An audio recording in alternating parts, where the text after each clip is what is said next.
Alright, welcome back to Flight Sim 2020 and welcome back to the Simworks Studios Kodiak 100.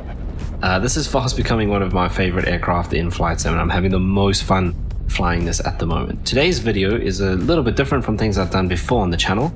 We're doing a cross-country flight, and the reason for this is a couple of days ago I was chatting to one of my friends about flying, and for whatever reason I said to her, if you could fly anywhere right now, where would we go? And she said she'd love to do a flight up to the Kruger National Park. Now, if you've watched any of the stuff on my channel before, I love doing flights up to Kruger because it's an interesting place to fly, particularly crossing the mountain range from the high veld to the low veld, which we're going to talk about in a little bit. So the plan today is, it's the holiday season. This is probably, if I owned a Kodiak 100, this is exactly the type of flight that I would be doing around this time of year with maybe some friends and family going on a holiday trip up to the Kruger. So that's what we're going to do today. So I've planned out the whole flight in as much detail as possible. So I've gone through all of the performance calculations, weight and balance and stuff planning for the Kodiak, and also planned out a route probably in close to as much detail as I would if I were a rail pilot and this is the flight I was doing with my family. Obviously I've probably left some things out because I don't have all the training and stuff like that, but tried to do this kind of as properly or as proper as we can within the realms of flight sim. So what we're going to do is we're taking a flight from here in Lanseria up to Skukuza in the Kruger National Park. What we're going to do now is I'm just going to cut back and we're actually going to have a look at our route that I've planned for today. Okay, so our route for today takes us from Lanseria in Johannesburg out over Witbank, and then we need to cross this area here. Crossing the mountain range here is going to be the toughest part of this entire journey. Just looking at the forecasts, there's quite a bit of low cloud over here, so we're actually looking at a high chance that we can't actually cross over here into the low veld. So that's going to be interesting.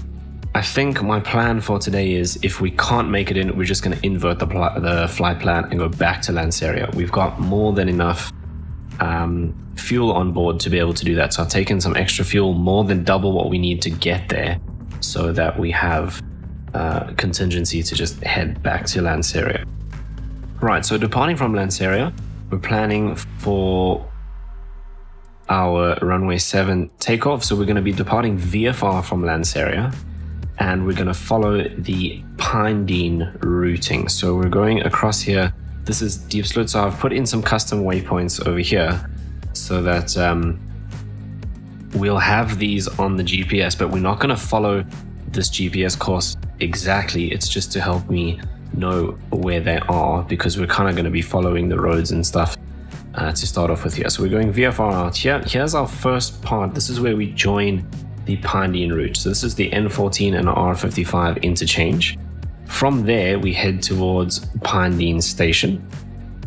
We need to avoid the SA Mint, which is there. I think that's actually this. It might actually be this zone. No, that is something else. The SA Mint is just on this side. Anyway, the route that we're doing takes us away from the Mint. It's here. That's the Mint there. Okay, so we need to avoid flying over that. And as we go out here, this is Pine Dean Station. So we fly over that. At this point, we need to pick up these power lines. There's a set of power lines that runs along here. You can actually just kind of see them there. We need to stay just south of these power lines, because this here is Reedflay Nature Reserve and we cannot overfly that. So of course I'm going to have Navigraph up on my iPad in front of me, which I'll be cutting to every now and then. You might be able to see it now already depending on what I need to show you, but we need to stay south of the power lines, so we're avoiding Reedflay. And in fact, yes, that's cool. We then exit at the Caribou factory, which I didn't put in. Brilliant. Okay, so let's figure that out. Right, so we're going to chuck this into satellite. All right, so it's just on the edge over here. So this is actually the Caribou factory there. So let's go and put another route in there. Now, what I'm a bit confused about is that this little section here is also reflate, but it seems like we can fly over that part. Because there's no ways I can come all the way down here and around. That doesn't match the instructions. So that seems to be what we're gonna have to do there. I think we just need to avoid overflying the main kind of area there, if that makes sense. Okay, so that's where we exit from Caribou. Then, if we put this back into VFR, right, we're then going out to Witbank. So we're avoiding all of these airspaces here. These orange sections, if we look here on Navigraph, they're like this pink color Navigraph. They're all ground to 400 feet. So once we pass Caribou, we're climbing to 9,500. This whole Pine Dean VFR route here, we're going to be at 6,000 feet. And in reality, we would be talking to Waterkloof's control. I think it would be Waterkloof Tower. The other thing we need to avoid is the Swartkorps ATCZ, which is this box over here. So our route takes us outside of that. We should have this on the display on the aircraft as well, so we can use that to help us out. Right. So all of these orange sections are ground to 400 feet, so that's no issue for us. You see the wind actually starts to die down. So we're looking at about 18 knots here. Starts to die down. This starts turning green and then blue as we get closer to our destination. But if we zoom out, you can see this cloud cover here is going to be interesting. Right, from Witbank, once we pass Caribou, we'll then start following our GPS. Witbank over to Middelburg. Again, this is the Middelburg aerobatic zone, if I remember correctly. Let's zoom in here, and that's to 4,000 feet. There we go. So the aerobatics area for Middelburg, ground to 4,000 feet. We'll be at 9.5 by then, so we're fine for that. We then head, once again, we'll be following the GPS, but we'll be doing some looking out the window. This is Dahlstrom, and there's no airspaces we need to worry about. We then head over to this dam, which I cannot remember the name of. And from there, we start turning north. Now, the reason I'm doing this is I want to avoid Kruger and Mpumalanga, so Kruger International's airspace, as well as Hoedspruit Air Force Base's airspace. We want to avoid those as much as possible. So if we zoom out here, that yellow is Hoedspruit, and this yellow is Kruger. So we want to stay outside of that. So we're routing in between the two. So we're going to turn north over this dam through this kind of low point here in this valley up to Leidenburg city. We then have to make it over these. Now, I don't think I'm going to follow the GPS here. We might just do a bit of following the terrain, but we need to make it to Graskop, and this is actually a VRP for the area. So if we look here, we have the Graskop point. From there, we then join Utrecht for our RNAV arrival into Skukuza Airport. Now at this point, we would obviously follow any altitudes that were given for that. So let's look at this on Navigraph. So at Utrecht, they've given us flight level 105. So we'll already be under that, but we need to then start descending to the next point, which we won't have on here, but we'll have it on our Navigraph display.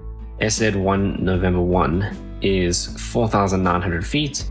The next one, Tango 1, 3320, and then we'll make our approach in there. So from this point, we will start following that RNAV arrival. Right, so I think that's the plan for today in terms of our routing. So the next thing we're going to look at is we'll jump back into the aircraft and set up our weight and balance, because I've actually done a whole plan for that as well. So we can take a look at that. But let's jump back into the aircraft and then we'll start getting power. Or actually first we'll have a look at our weight and balance, set that in the simulator, and then we'll start powering up and things. Okay, so now that we've checked out the route, let's have a look at our flight that we've planned here for the Kodiak's performance. So I've put in my flight from Lanseria to Skukuza, and I've done the whole weight and balance. So let's jump into that first. So I've said we're going to take 650 kgs of fuel. We're planning a required fuel of 314 kgs. So like I said, we're more than double, which gives us leeway to come back if we need to.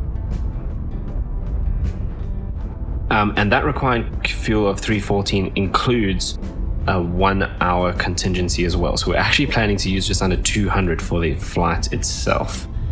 Right. Okay, if we come down here, I've just made up a bunch of random people that will take our 4 passengers. So we've got pilot and co-pilot, and then 4 passengers. And I've just made up some weights for a bunch of random people. And then I've also kind of just guessed at the amount of stuff we would be taking with. So clothes for the different people, as well as, I've just said crates, but that would just be, I don't know, different kit that you want to bring with, whatever, entertainment for the weekend, stuff like that. Some camera gear, because I'll always have camera gear with me. And then personal bags would be things like laptops, maybe some books, phone chargers, and all that kind of random stuff. So I've probably overestimated quite a bit of that so that we are kind of conservative on our weight. Then what I've done with the Kodiak is distributed those throughout the cargo pods. So these 2 at the bottom here, camera gear and personal bags, we want them inside the aircraft in case we need to access them while we're flying. So those will be in the rear baggage compartment. So actually, if we jump into the aircraft, we can actually do a bit of a walk through here. So those would go in this compartment at the back here. And in reality, we would have like a little cargo net that we string across there. Then, if we go back to our seats, we've got 2 up front. So myself as the pilot, and someone would be sitting next to me in the co-pilot seat. And then we're using another 4. So it would be these 4 seats. The 5th one is going to remain empty. We'd probably put a bag or something on that, but I haven't factored that into the weight. That would be part of our baggage weight at the back. Then if we jump outside again, we've got the 3 compartments on the cargo pod. So that's bay 1, 2, and 3, if I remember correctly. So I put a couple of clothes items in the back, and the other clothes items and the crates and things have been distributed between these 2 bigger ones, and we've distributed those nice and evenly to give us a decent CG for today's flight. So takeoff weight for today, we're looking at just over 3 tons. We have a CG of 73.1, which puts us in the middle, so that's cool. Landing rate is going to be moderate, just under 3 tons. And our CG once again in the middle. Maximum fuel we can take with this payload weight is 863, so we're under that, which means we have an extra 216 kgs available to us. And our maximum fuel at landing, we are well under that. Zero fuel weight, we're moderate. Our takeoff weight is heavy, I forgot to mention.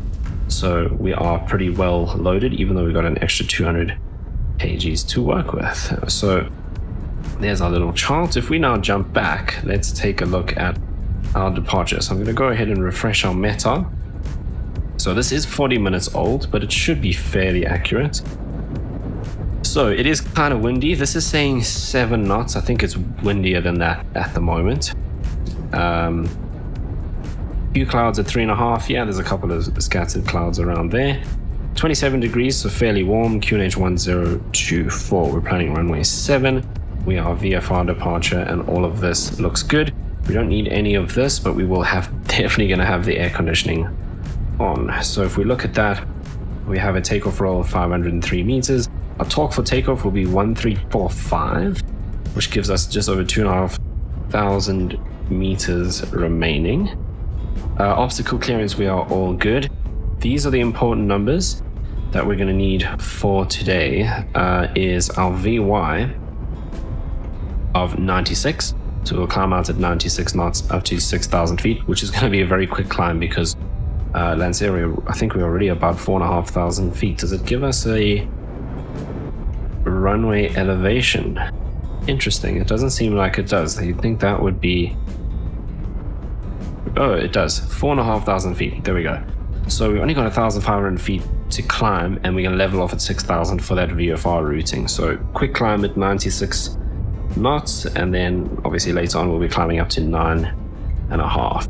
V rotate 60 knots, which is pretty standard in the Kodiak, and then the rest is all sorted. We're also going to be doing some en route calculations there. We're going up to 9,500 feet.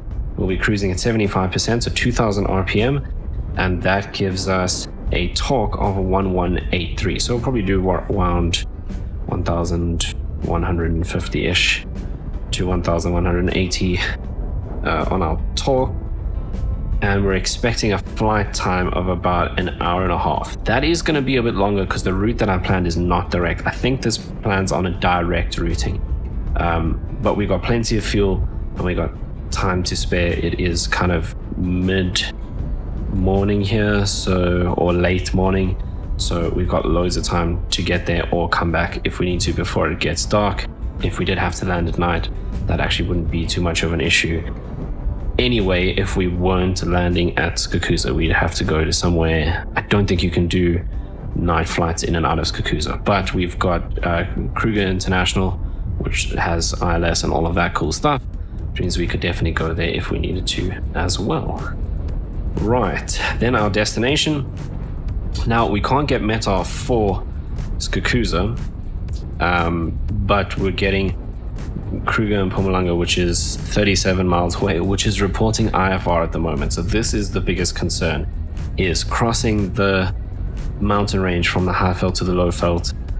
There's often fog and mist, and probably not around this time of the day. Around this time of the day when things start heating up, we're going to be looking at more at convective clouds, possibly some thunderstorms and that kind of thing. But we're reporting IFR at Kruger, which is actually a good sign because it was worse about an hour or two ago when I started looking at this flight. What's concerning me is the area conditions, so no VFR conditions within 75 miles. That's a bit concerning, but it does look like it's getting better. So we're going to make our way out there and see. The weather changes very quickly out there, so it could improve before we get there. The other thing we're going to do quickly is our risk assessment. So we're VFR. Do we have, if we jump back to Navigraph, any weather to be afraid of? So if we jump in and look at the radar, well, we don't have radar coverage here. So let's do, if we just do METAR. So Kruger here is reporting VFR according to Navigraph. Okay, that METAR that we've got in the app is a bit old, so it seems like the weather might very well be improving. Okay, 500 feet ceiling. Wow, reporting VFR, but 500 feet ceiling at Kruger is interesting. So that's a bit concerning. We don't have very much closer than that. Coverage, okay, not great. Again, Kruger and Mpumalanga is our best reference here. We're all good out this way, but yeah, it looks like there's definitely some cloud out there. Temperature 25, that's cool. Visibility, it's still reporting 10, so that's decent. And the wind is pretty chilled out that way. If we go here to cloud cover, let's dial this down to... Okay, so we are covered around probably 4,000 to 5,000 feet over the airport we're descending into. And if we go to about 9,000 feet, there's nothing along our route, which is cool. Okay, convective cloud. There's a bit out there, but nothing that we're flying through. I also just wanted to do visibility, and that seems fine. Okay, so we're not reporting any storms Turbulence, we're going to be going through a decent patch there. Well, we're going to have a bit of turbulence kind of most of the way. We'll be at 9.5, so it's mostly from Middelburg to Ladenburg. We're possibly going to have a little bit of turbulence at our cruising altitude. If we go up a bit, it actually improves. So if it is bothering us, we can climb a little bit higher. Okay.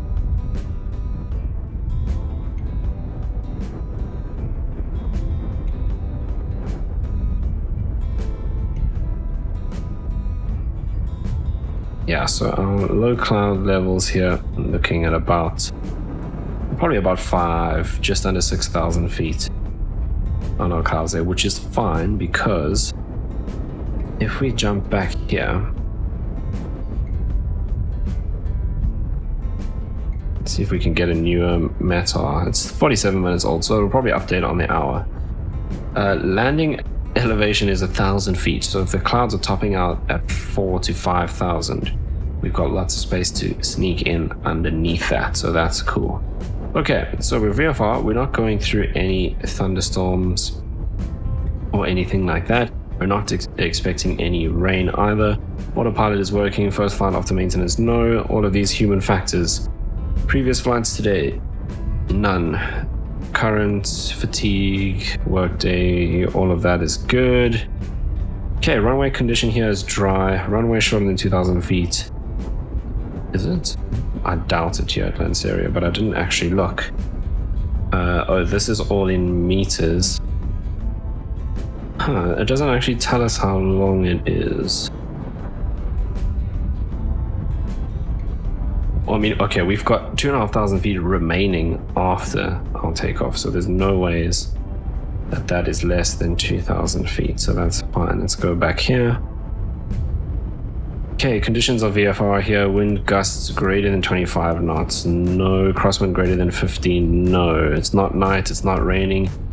Yeah, we could say we're near max takeoff weight. Steep terrain nearby, no, and we don't have any precipitation. Water crossing, no. Mountain crossing beyond glide, no. Night or ground level IMC, nah, we're not passing through low pressure either. Okay, destination area, no visual or instrument glide slow. We've got an RNAV coming in, but we'll turn that on just to be conservative. Runway's dry, less than 2,000 feet. I think Skukuza's runway might actually be less than 2,000 feet. So maybe, let's see if we go here to Navigraph and we go to airports.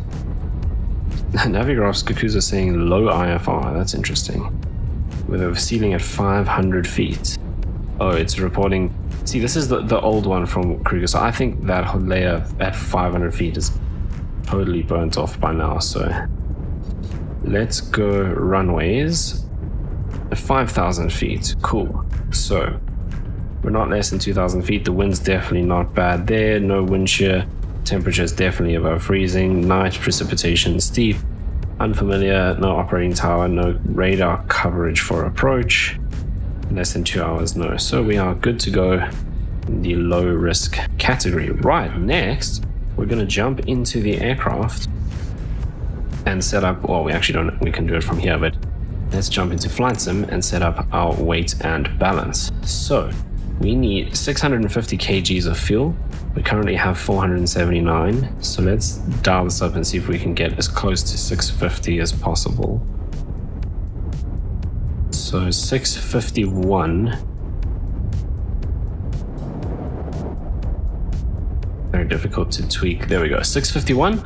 That's perfect. Now payload we're going to enter individually. So pilot will do 90, 52, and then our passengers, not 690. We've just done 60, 80, 90, and 60. So again, we're just kind of overestimating some random people a little bit. Right, we don't have any of these. So then we need to go, the cargo shelf would be 15 plus 20, so 35 kgs. And then cargo bay 1, we're gonna actually have to add these up. So let's do quick calculator here on my phone. Okay, so cargo bay 1, we've got 30, we've got 30, 30, and 30. I think that's everything for one. So 30, 30, 30, 30. Cool. Which gives us 120. 2, I think, is going to be the heaviest one. Okay, so 2 is 20 and 20. Oh no, so 3 is the heaviest one. So that's 40. And then cargo bay 3 is 30, 10, 10, which is 50. Right, so we're within our CG. So that's good. And that is now all set. Cool, if we jump into our aircraft now, we should have our passengers with us. Oh, we only have 2. Interesting. We did put values in here. Oh, right. Because this is the executive,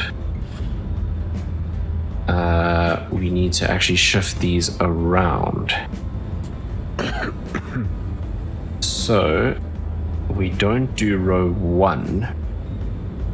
So it's 60 and 80. It's 2 and 3 that we use in the summit thing. So 60 and 80.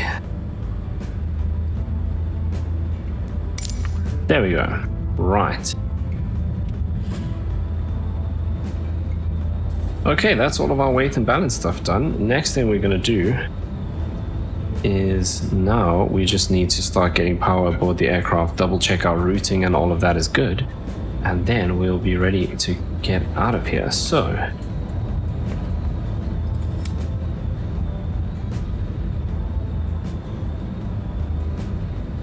let's get some power to the aircraft. Okay, we'll turn on our nav lights since we are powered.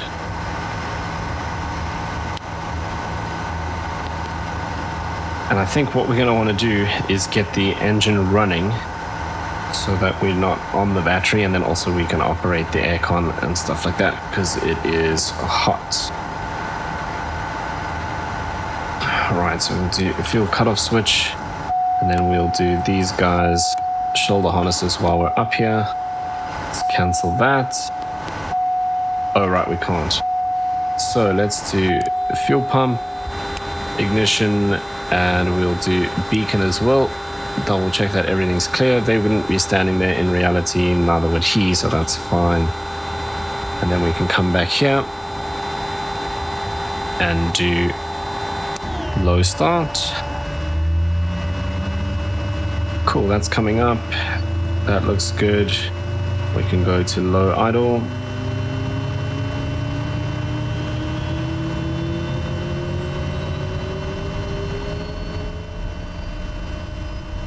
Right, ignition off. And our fuel pump to standby. And we'll bring the prop up to full forward as well. Right, so because I did the flight plan, before we mess around with that, we need to turn on generator and alternator. Right, that's all good. Okay, as I was saying, because we did the flight plan and all of that in the world map, it's all programmed in. So let's kind of just double check that that's all there.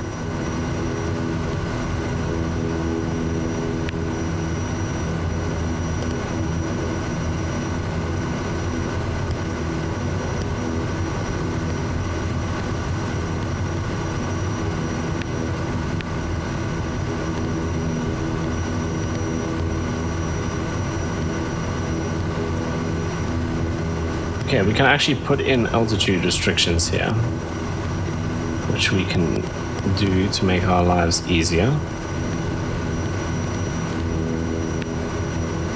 Brilliant. And click enter. Okay, so here at Diepsloot will be at 6,000 feet. Same for this one.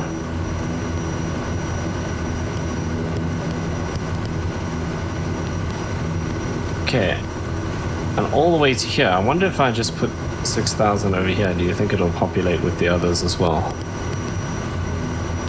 Ha! Okay, and then from there, we will climb to 9.5. Like so, and we will be... Why does that crossed out?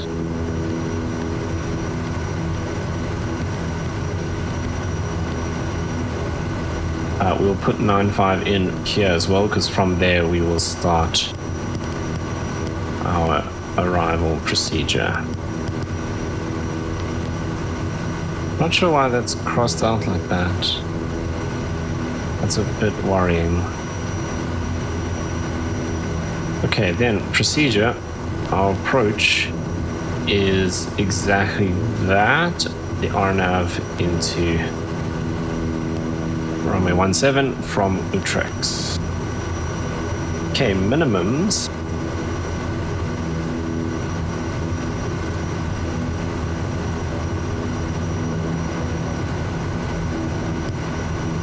So barrow minimums 1440. Wow, this is going to take a while.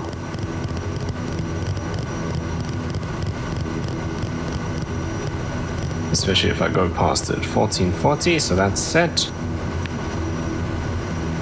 Right, the route looks good. Don't know about why this is crossed out. We'll have to kind of figure that out as we go.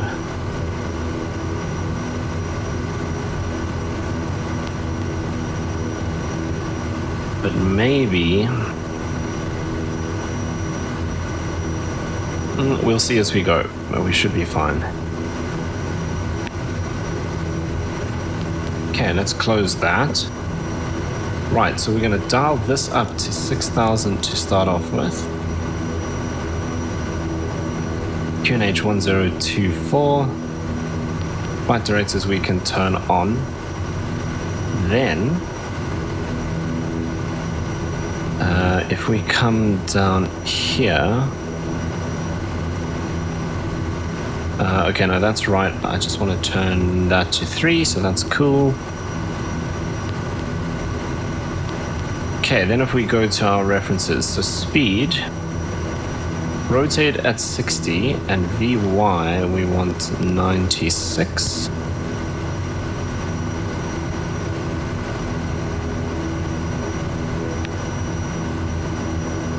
And our minimums, we might as well dial in here as well.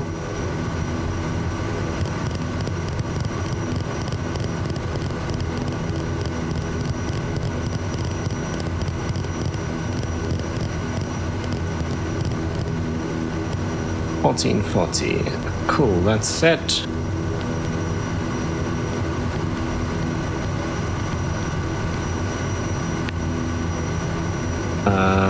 Right. Okay, transponder's on standby and we're on VFR. That's cool. But what I should have done first is this guy. We need to be on GPS. Okay, then I think we are good to go. We can set out flaps 1. And after almost 40 minutes of briefing and preparing, I think it's time for us to finally head out to runway 7 at Lanseria and take off. What on earth has happened to my routing here? Yeah, that's interesting. Let's do a departure. Okay, it seems like we don't have any departures. Okay. Wow, I can't even set a runway.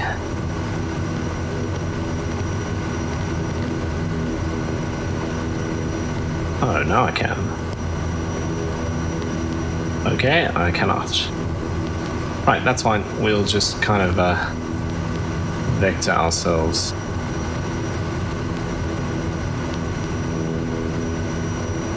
From runway 7, so we might as well dial our heading out to about 070, and we'll tweak that as we get onto the runway. Okay, passengers are all good to go without their seatbelts. Wait, do they actually not have seatbelts on? That's poor. Okay, unacceptable. But there's nothing we can do about that if they want to risk their lives. Not that they're risking their lives flying with me, but you get the point. Okay.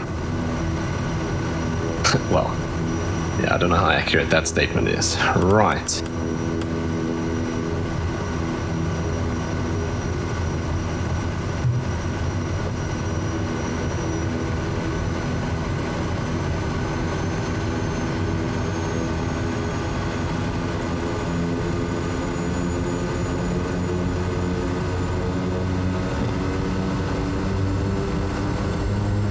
Okay, so we actually are nice and heavy today.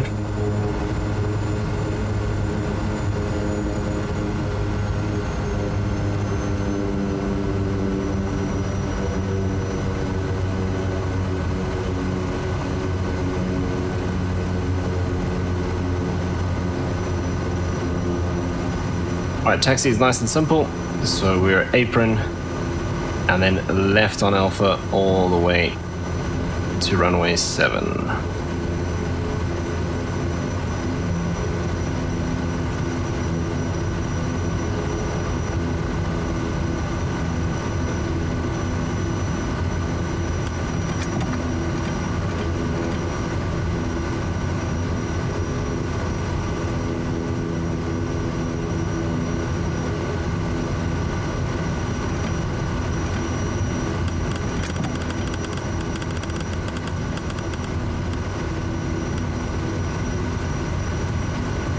That noise is my prop lever axis on my joystick freaking out a little bit, and then it like rattles a little bit. It doesn't seem to move, but if I just back it off like 0.5%, it stops doing that.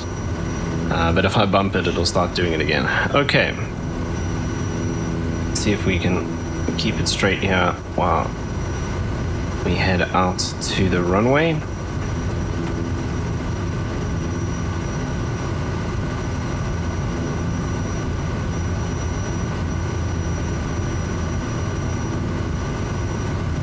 Okay, while we're out here, we might as well do strobes. We didn't turn the taxi lights on, but we don't really need them at the moment. We don't need any anti-ice or anything like that.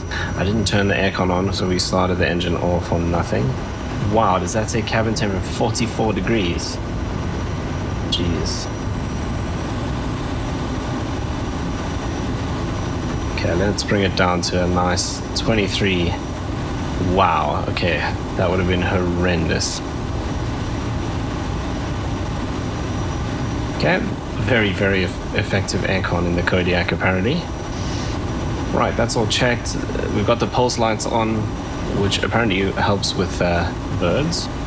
So we'll leave it on pulse. What else do we need to do? I think that's about it for now. Flaps are set. Harnesses are set.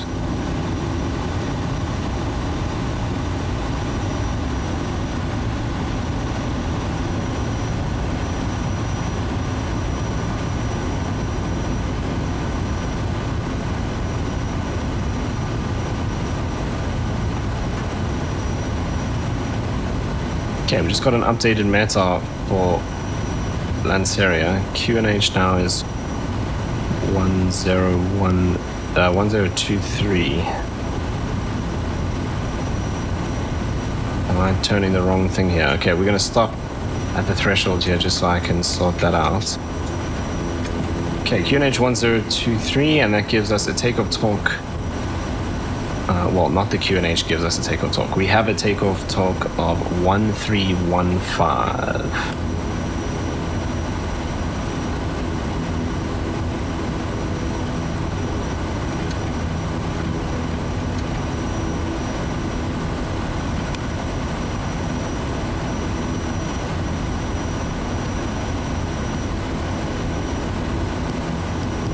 Why does this not seem to be working?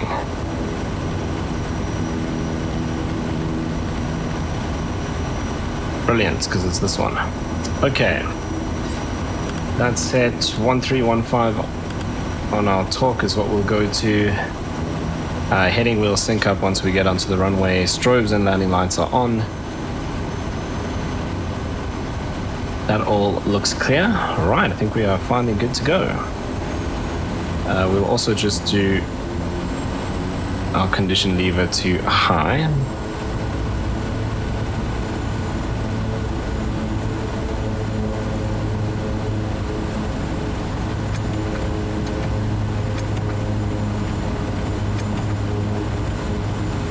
Yeah, we do have quite a crosswind.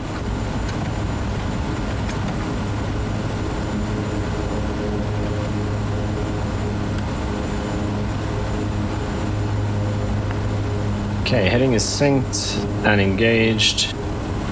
Climb out at 96 knots to 6,000 feet.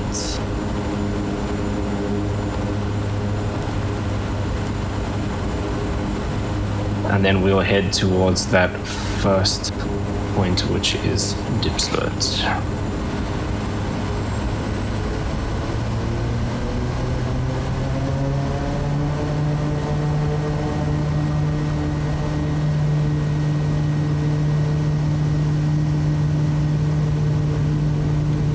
Wow, crosswind is pretty wild.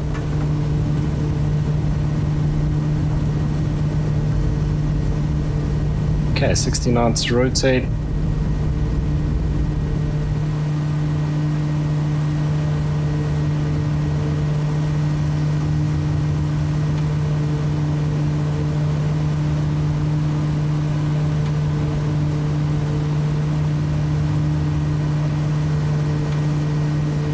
Okay, it is quite a lot windier than I expected.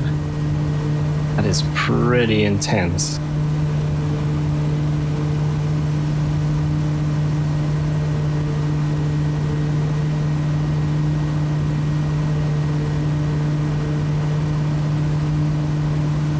It is quite bumpy. Mind you, we did see that turbulence indicated on Navigraph.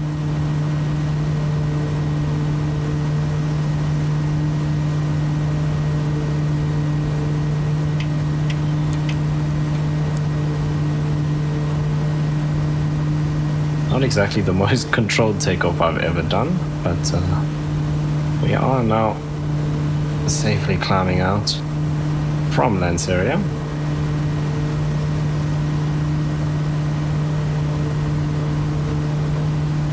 Okay, there's 90 knots. We can bring the flaps up.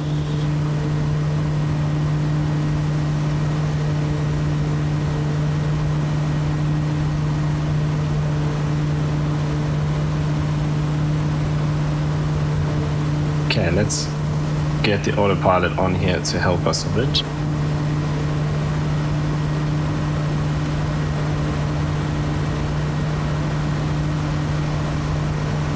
Because it's actually very bumpy, and we need to start doing stuff like this. And let's get us on our way. We don't actually need to overfly deep slope, so that's fine. Wow. I guess this is what a hot day in South Africa does in terms of turbulence. Okay, we're coming up to 6,000 feet now. That is deep slope over there.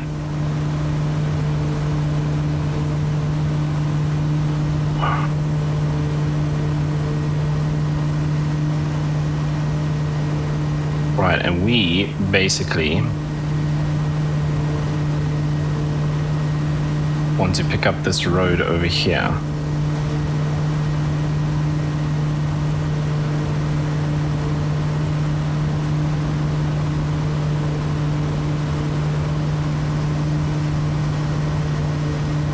Okay, let's bring our RPM back to 2000.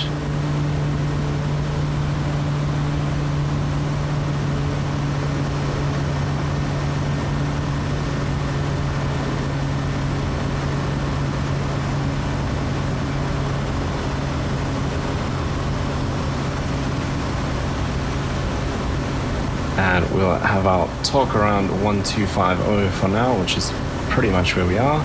Okay, we're just going to stay to the south of this road here. And we're going to look for the interchange, which is coming up shortly.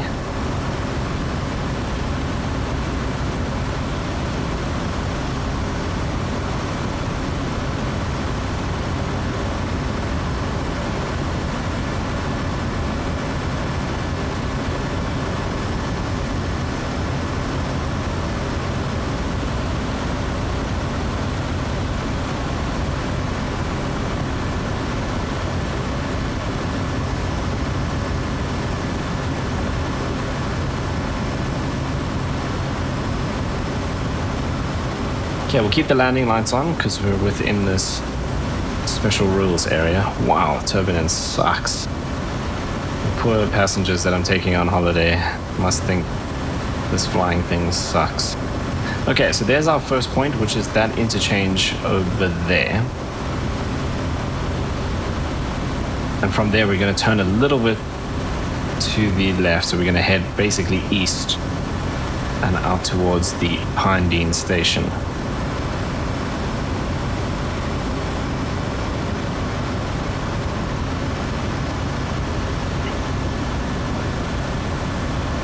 And we'll make a mental note, next time we do a holiday flight, we are going to go early in the morning before this turbulence kicks in. There's the interchange.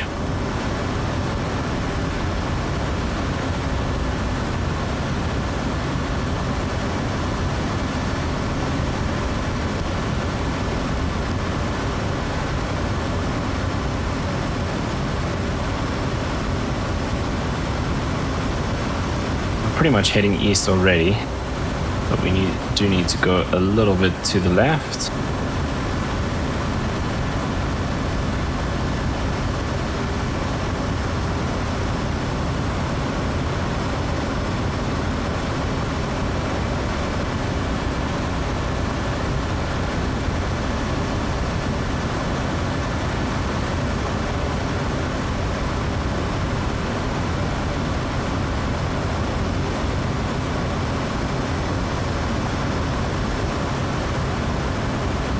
Okay, we need to stay to the north of the Mint, which I think is that building there. All these big buildings, the Mint is that side of them, if I remember correctly. So I think we find it might actually, oh, I think this is it right here.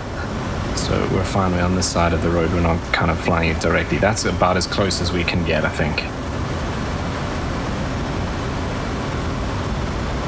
Yeah, that's the Mint over there. Okay, so now we need to look for the Pine Dean station.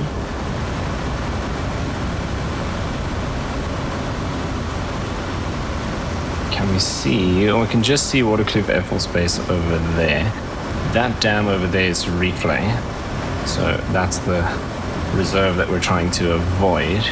But we'll pick up the power lines further down.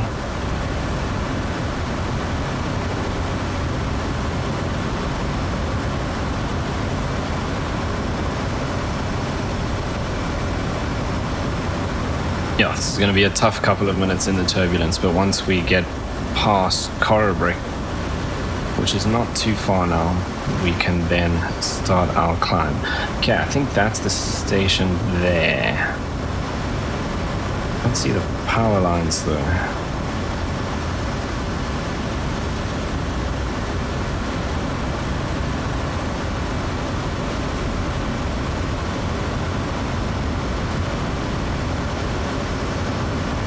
Yeah, this is the station here.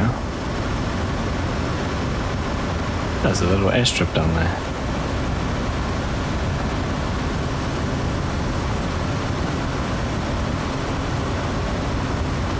And that, oh, here the power lines run down there. So we want to go, that is the Coral Brick factory over there. So we'll just do a couple of clicks this way.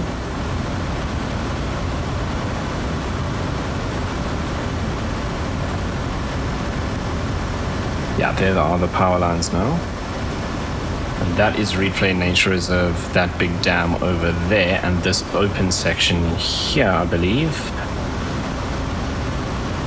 Okay, sorry, this isn't Coral Brick, this is the substation. That's Coral Brick over there.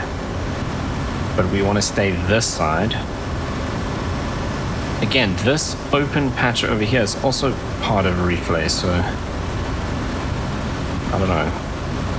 Unless we're supposed to fly on that side of it. But it doesn't really mention exactly that, so... Okay, that's the substation.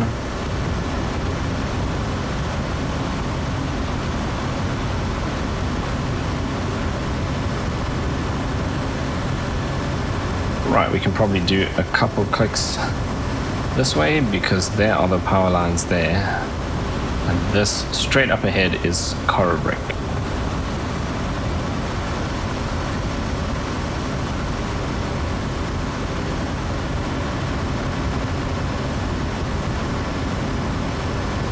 There's actually a little picnic site at the dam here, which is quite nice.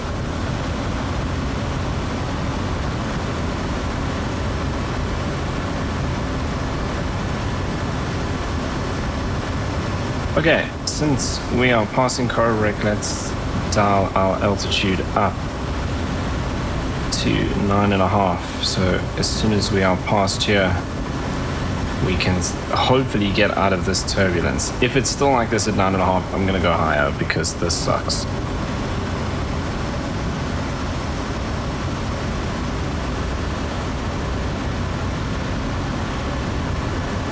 Okay, that is the Coral Brick factory, and we've now exited the Pinedene VFR route. Alright, let's come down here. And I guess we'll just do vertical speed. We'll do about 1,000 feet a minute.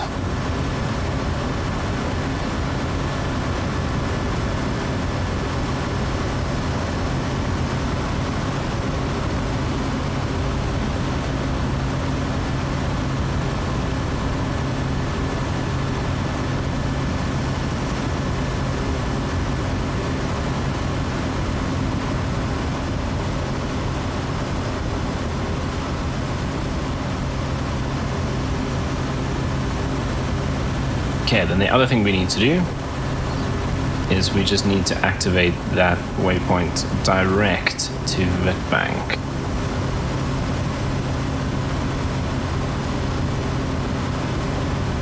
So let's do this.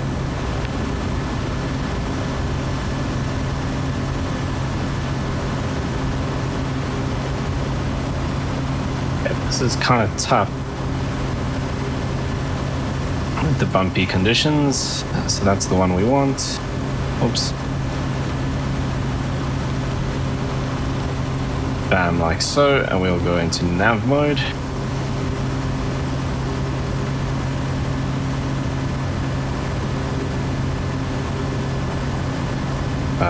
Why is it turning us around?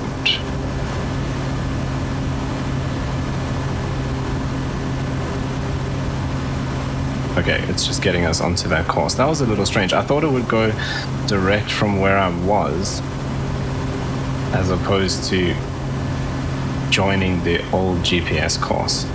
Right, I'm going to dial this down a little, because we're dropping a bit low in terms of speed.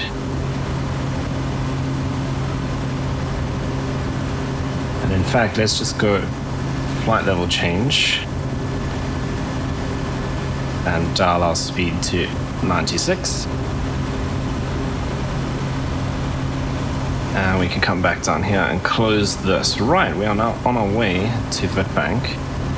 What I'm going to do is check out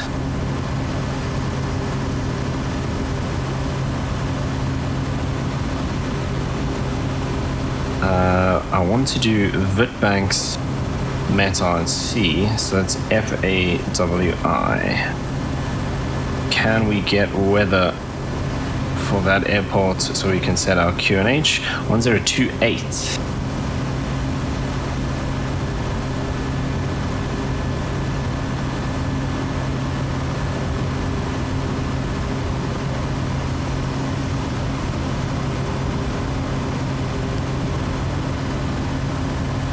Like so. Okay, coming up to just about 9,000 feet now.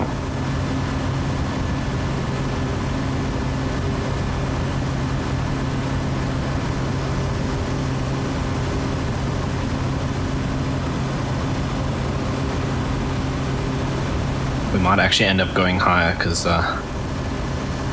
turbulence. Okay, it does seem to be calming down a little. Just a little. Right, I'm already seeing some clouds up ahead, so that could end up being an issue.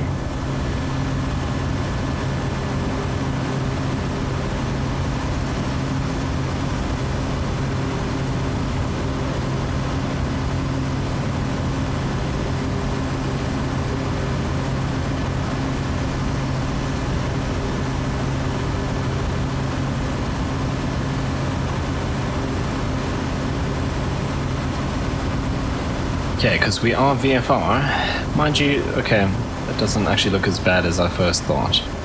So, we're okay for now. Right, there's 9,500. I think we're gonna go up. Let's go to 11.5.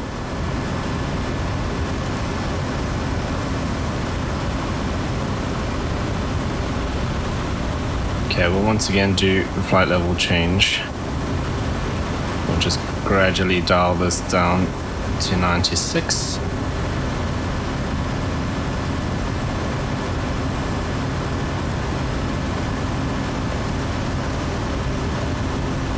Okay, we can turn off our landing lights now.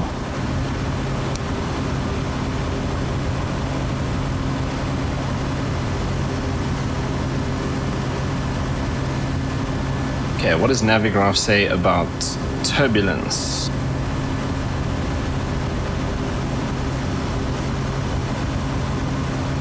So nothing on Navigraph about turbulence at 9 or at 10,000 feet, which is kind of where we are now. All the way up until Middleburg, we should be okay.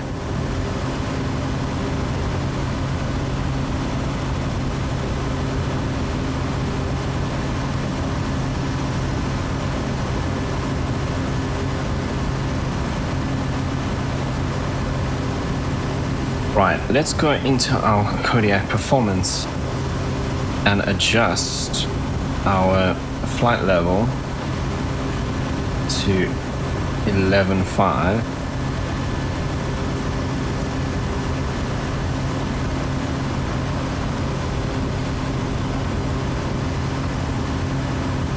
Okay, so a cruise power of 75%, an RPM of 2,000. That gives us a torque of 1132. Yeah, let's just get our RPM there to 2000. And once we finish climbing, I'll bring that torque back to 1132.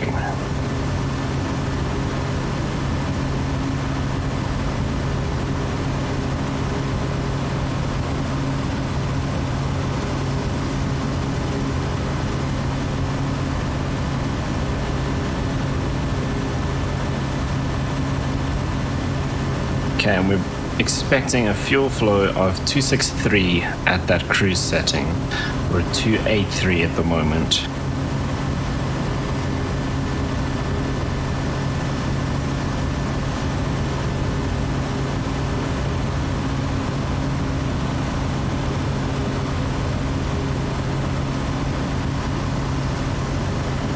Okay, and we've got a headwind of about 3 knots, so I'm going to put that in as well. Right, let's first back it off to about 113. If we can do 113, as close to 1132 as possible.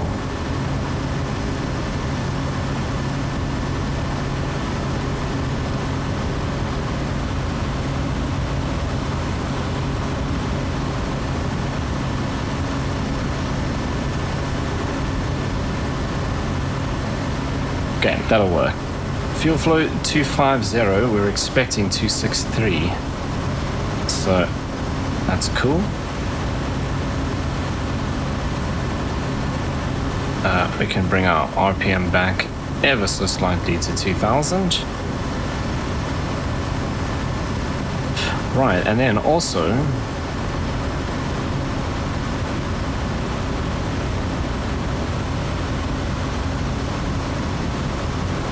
we have a tailwind. Oh, sorry, we've got a headwind of, let's say, 4 knots. Let's say 3 because it's not quite bang on the head. So average headwind, let's call it 4 to be conservative.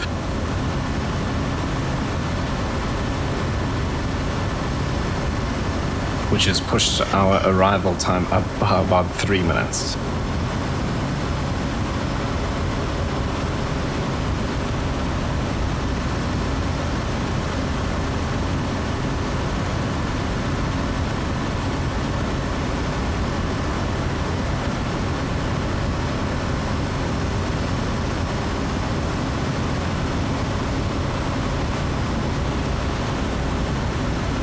Right, I probably should have had this on long ago.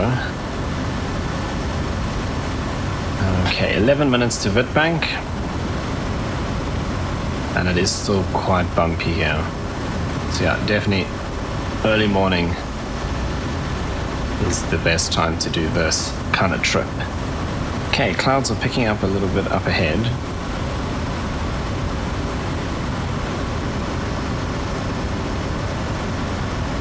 Nothing too concerning just yet.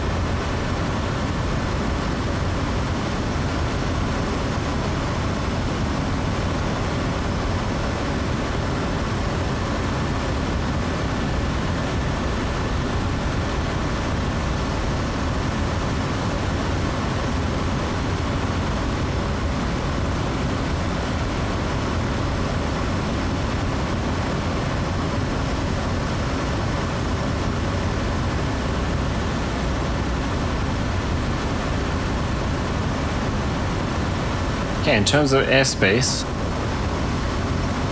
these little blocks underneath us, so this one coming up is, these are all ground to 400 feet around the Witbank area, so we're all good for those. What's this pointy one here? That is...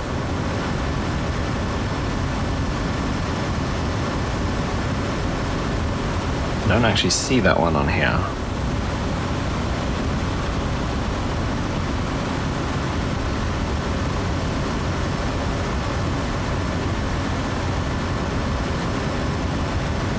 Oh, it's this.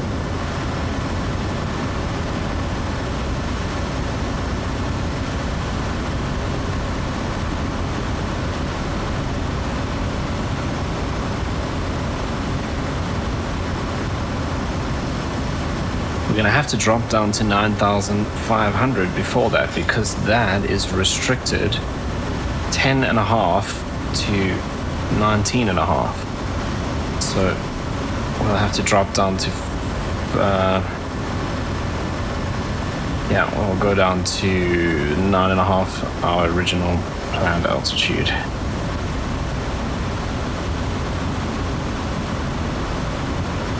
Yeah, that's the only one we have to worry about at the moment. The rest are all that are around us are 400 feet, so that's chilled.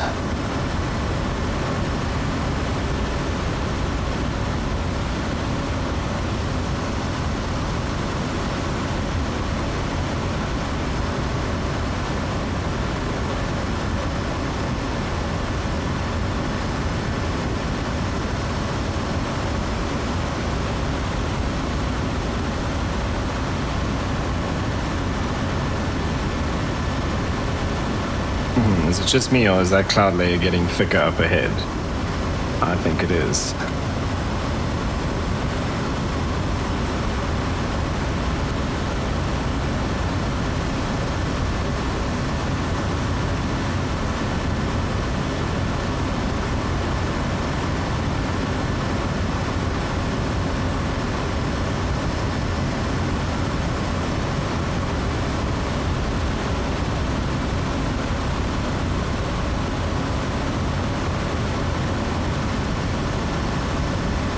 Right, otherwise all of our gauges are in the green. We're at 2000 RPM. We're at hovering between 1130 and 1140, which is perfect. Fuel flow 251, so we're actually fuel flowing.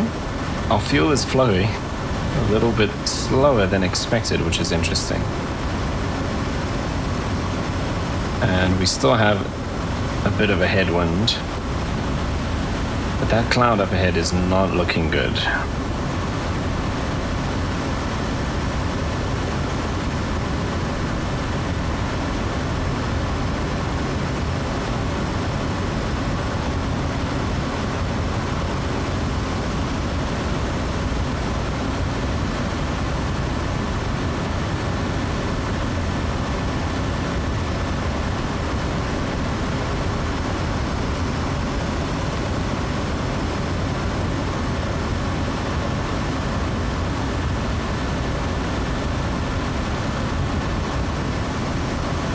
Okay, so on the weather, we do have some spots.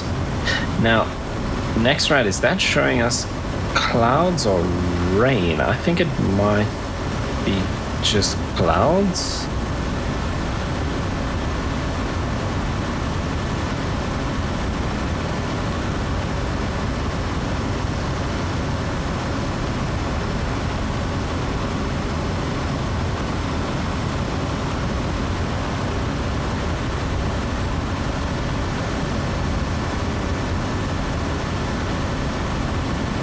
I mean, we could also just skirt along the edge of this airspace, but I mean, it's not that 11.5 is doing us that much better in terms of turbulence anyway.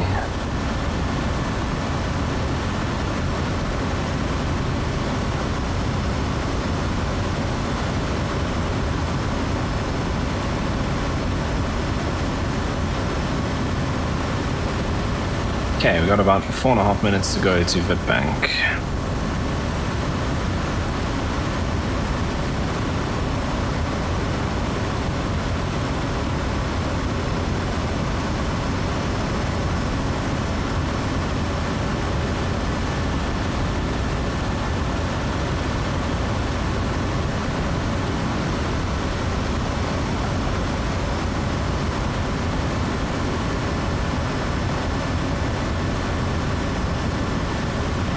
What is our outside temperature? 8 degrees.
So what I'm looking at now is in terms of airspace and the terrain. This is the kind of highest terrain over here and there.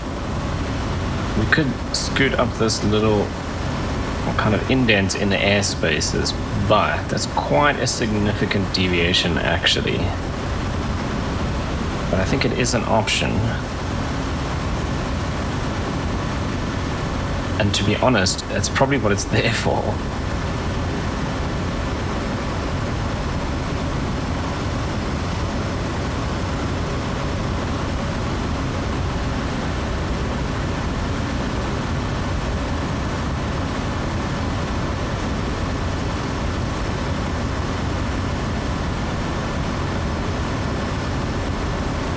However, that looks like it puts me more into the weather. It looks clearer out this side where we're going now.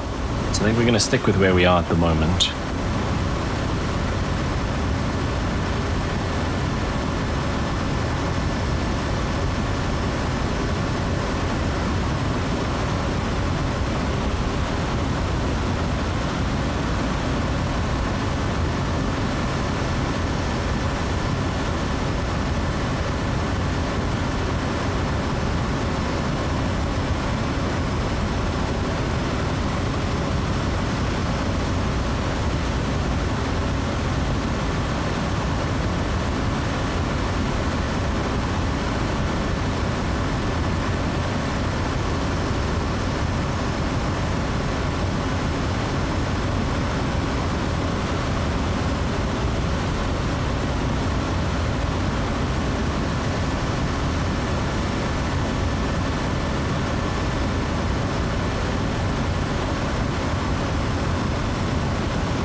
Okay, that is Witbank pretty much underneath us right now.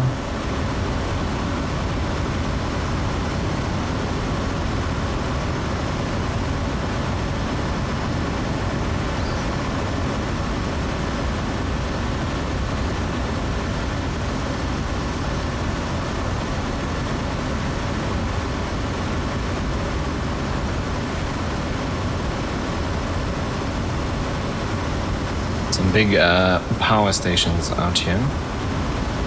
Right, looks like we're starting our turn now to head towards Middelburg.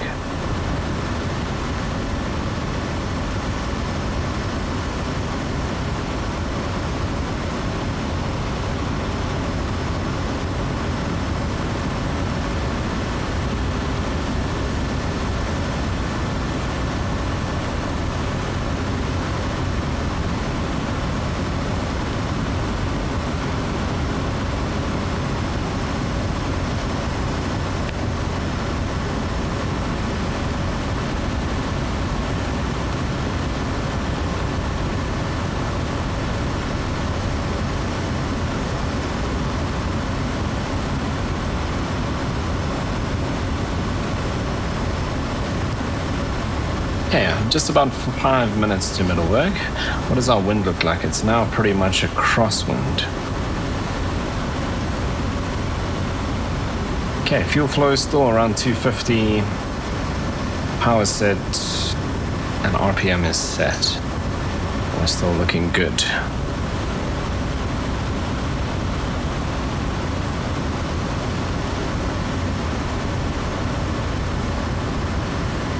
But up ahead, that is not looking good.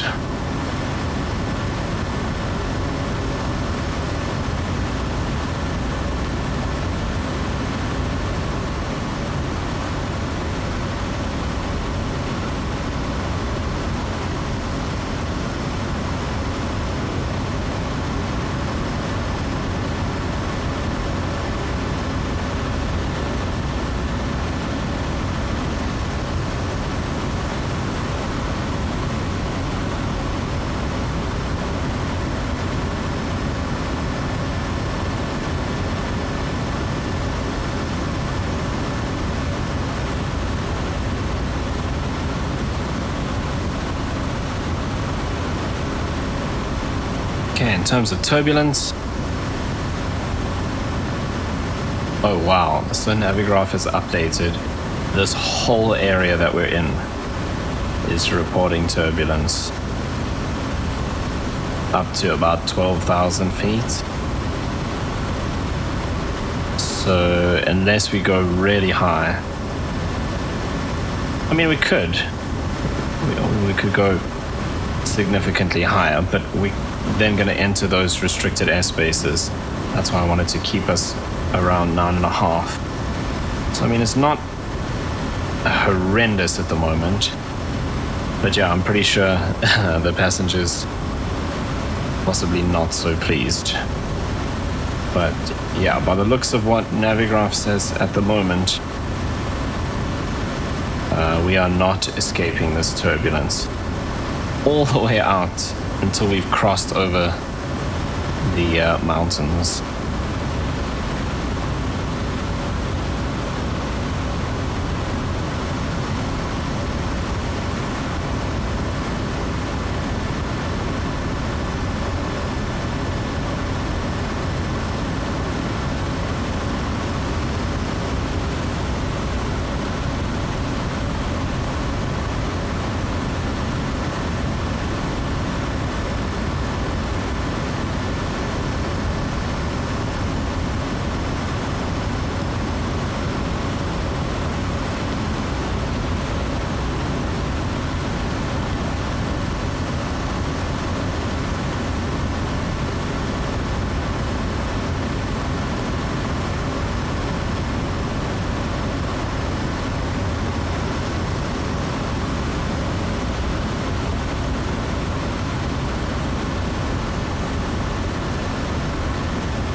It's interesting though, Navigraph doesn't say anything in terms of clouds until Ladenburg. Do you think those clouds we're seeing are as far as Ladenburg? I don't think so.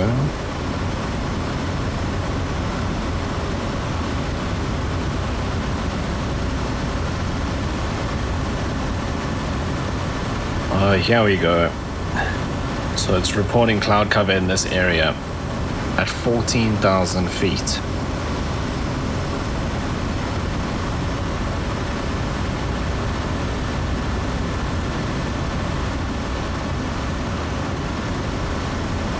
So maybe if we go back down to 9.5, we might actually be able to get underneath that.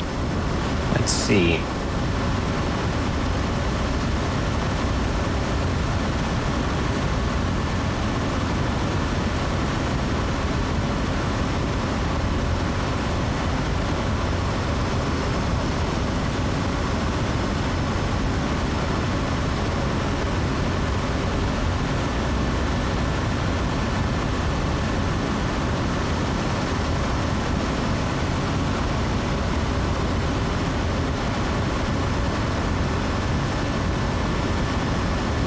We now have a segment for the area saying thunderstorms.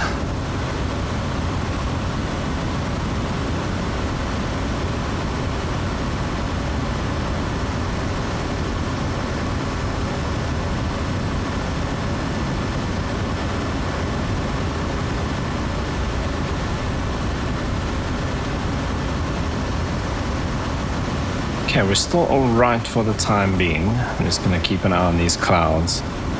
Hopefully, if this is accurate, we can sneak under them by dropping down to 9.5. We can't go any lower than 9.5 basically from now, because once we get into the mountains, we're looking at peaks around 7.8. So we're not dropping any lower than 9.5.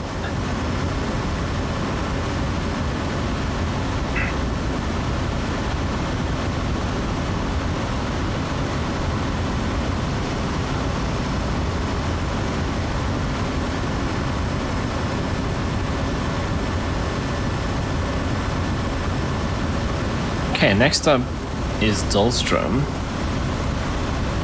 13.5 minutes.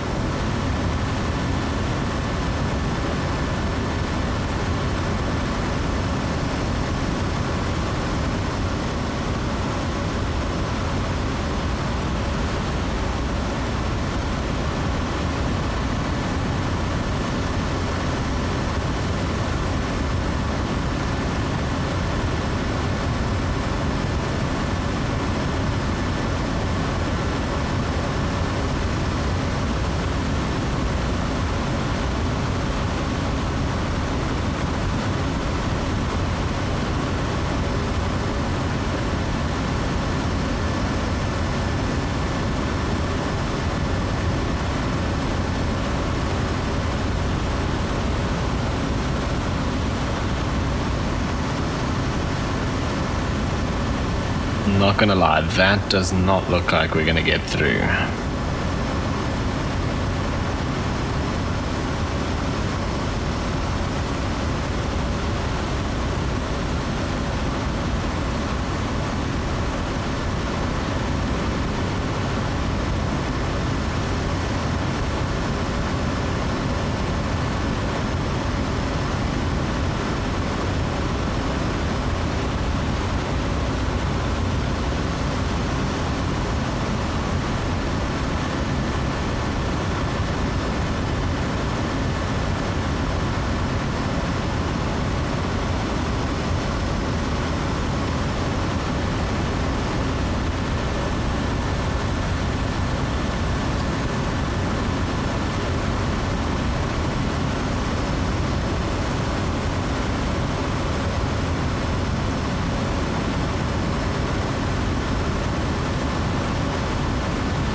Yeah, there are a couple of little airports in the area here. It's Carolina. That's on a power station. What's BH? This is Duku or something like that. But that looks like it's into the weather. I don't know what this is. Unless it's like Burgersdorp or something like that. No, Burgersdorp is nowhere near here. There's something else up there that it could be.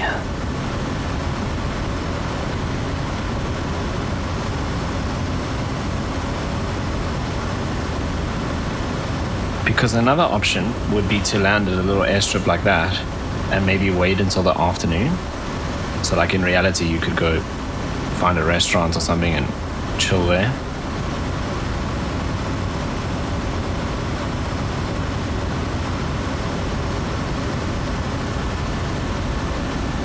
Okay, I'm going to bring us back to 9.5.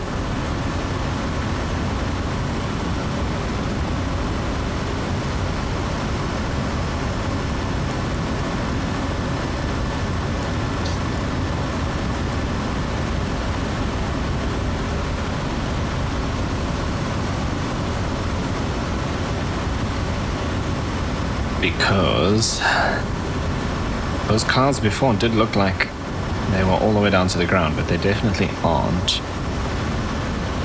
However, what's worrying me is that line over there. But again, this looked like a solid line because when you're seeing it from further away, you don't see the gaps in between. So we might actually have a chance here. Okay, and this is perfect because we need to stay out of this area, which is 10,500 to 90,500. So at 9.5, we're okay.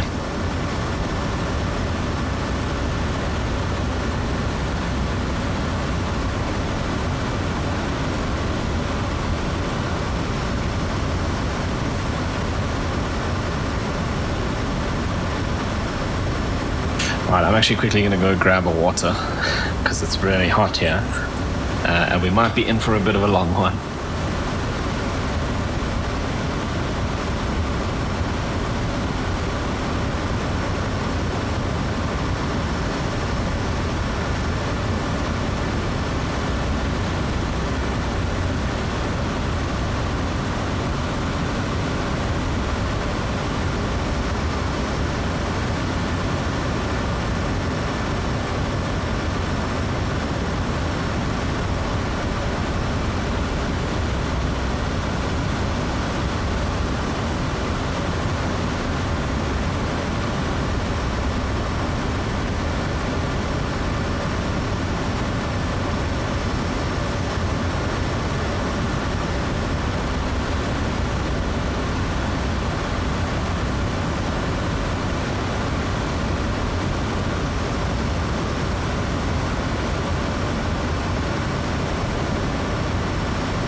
Right, it's actually not looking too bad.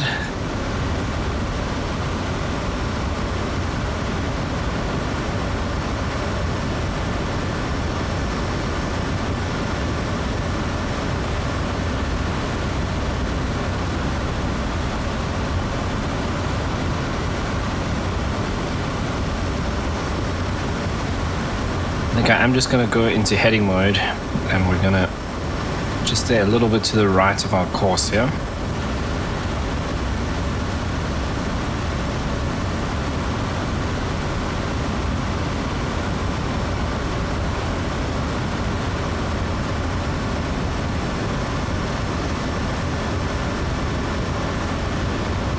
Right, that actually looks okay.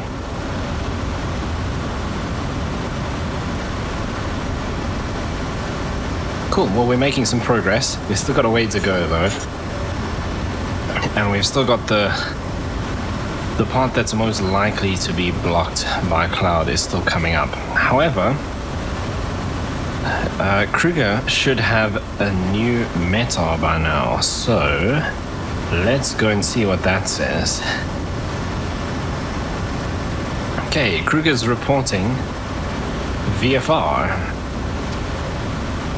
Scattered clouds at 1,000 feet, which is kind of what we're seeing now.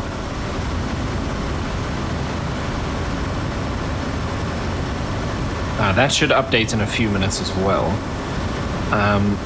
Our performance app is also warning us of low IFR conditions within 35 miles of Skukuza. So that's concerning. Hopefully, it's towards the Mozambican side and it's moving away. But if it's this side, then we could be in for some interesting... Well, I mean, if we're low IFR anywhere near there, we're going to be turning around, that's for sure.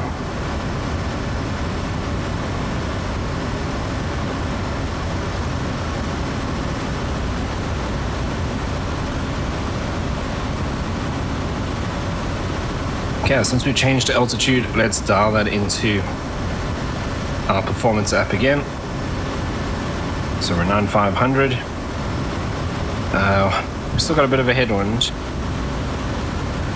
So we'll say 3 knot headwind.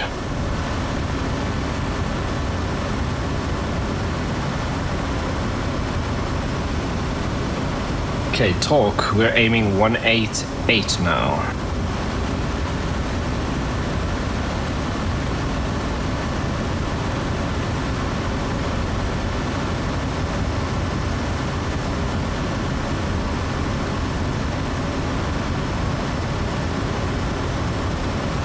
Okay, that'll work. And we're looking for a fuel flow of 277. We're 262, so we're still consistently below. Okay, we can come more to the left here now. We're around these clouds.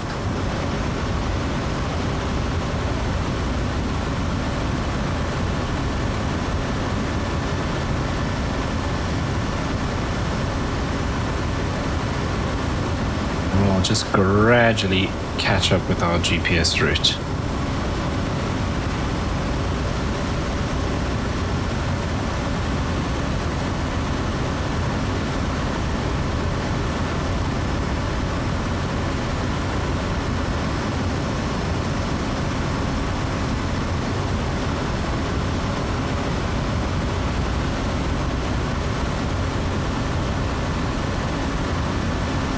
Right, everything is sitting in the green.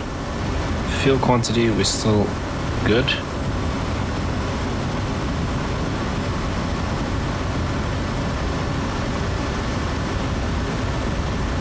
Maybe. See, haha. Our performance app thinks the temperature should be -3. It is absolutely not -3, it's 13. Fuel flow 253. And we are 262, so now we're worse. Huh.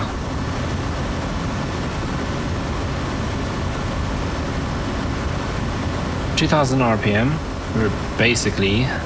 Oh, but now it wants our torque even further down, that's why. So 1027 on the torque. So I aim for 1030.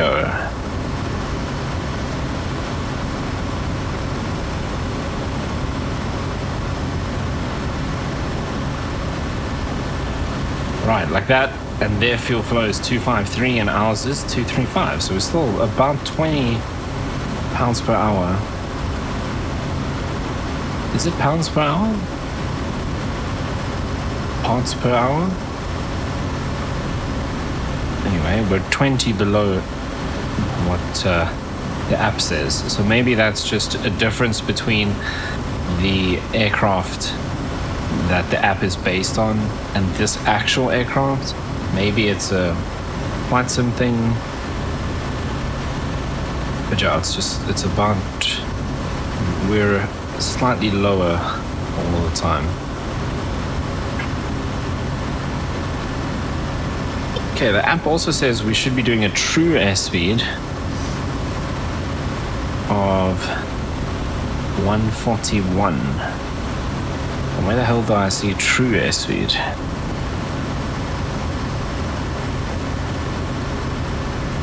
Oh, it's there. We're at 148, 147.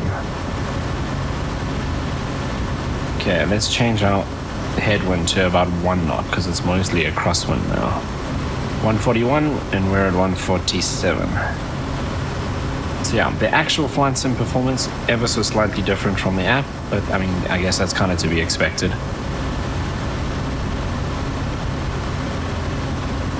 I would be very surprised if these numbers in the app 100% matched the numbers in any given aircraft in any case, because every aircraft is going to be slightly different anyway.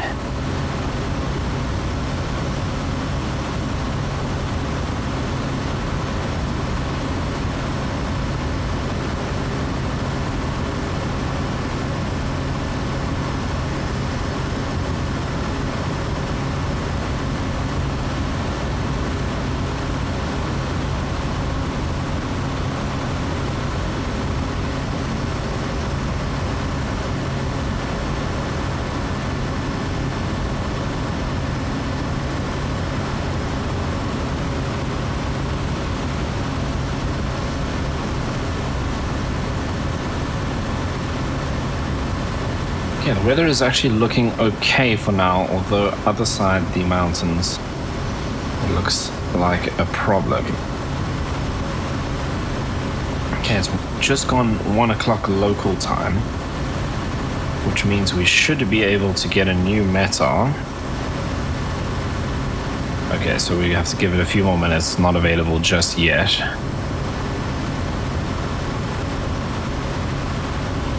And with that whole warning about low IFR conditions within 35 miles, we need to just hope that the conditions at Skukuza are getting better and not worse.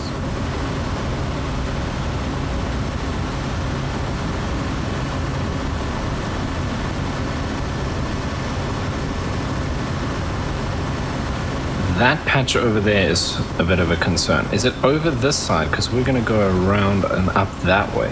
Then it might be fine if it's this side. If it's in the middle of this valley, then it might pose some issues.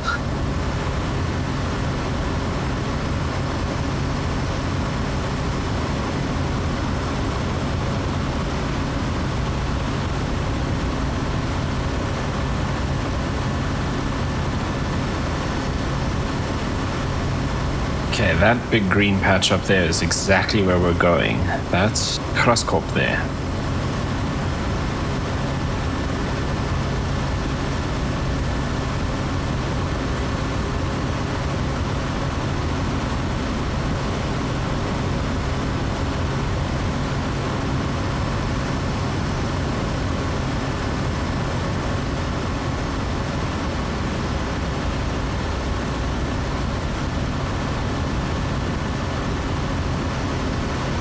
I think it is over the cliffs on this side.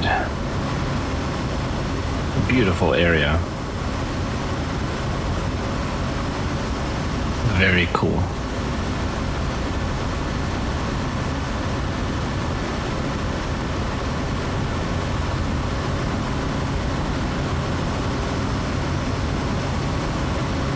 Okay, we're at 9,500 feet. These peaks along here, we've got 7.6 to our left, which is probably that over there.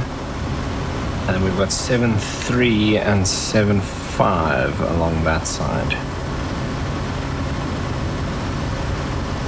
Oh, that 7.5 is all the way up by Ladenburg, which is, so it's over there somewhere. We've got spots of yellow appearing on the next route as well.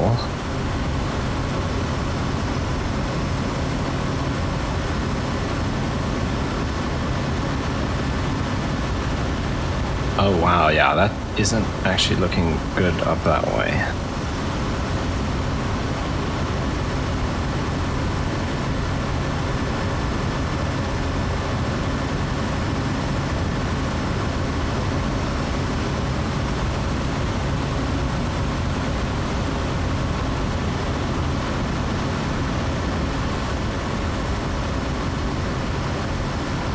Oh, imagine living down there.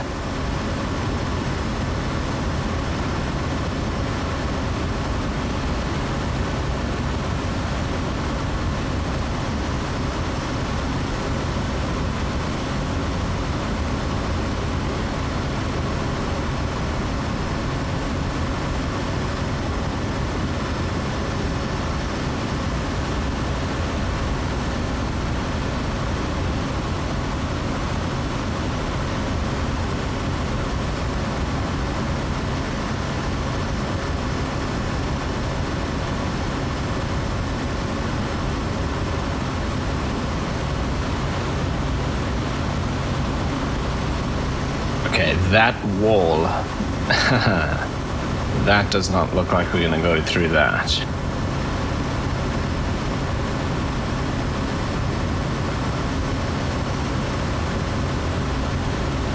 There is a little airstrip at Ladenburg.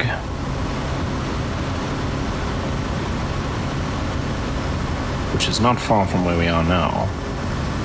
It's this waypoint over here.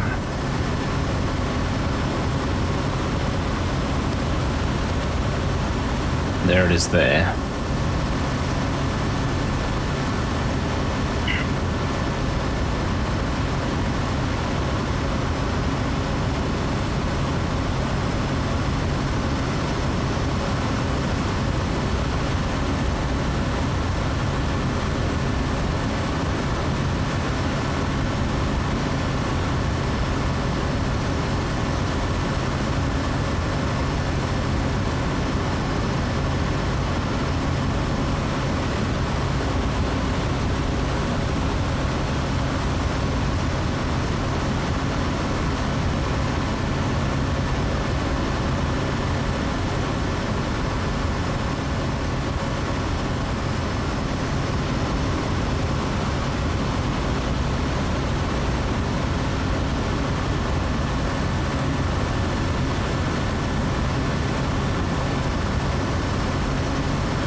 This is starting to look less and less possible.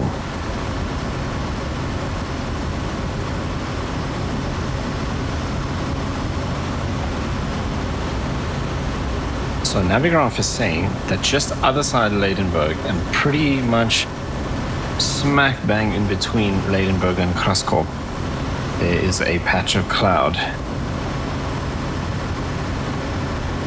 at flight level 100, so pretty much where we are.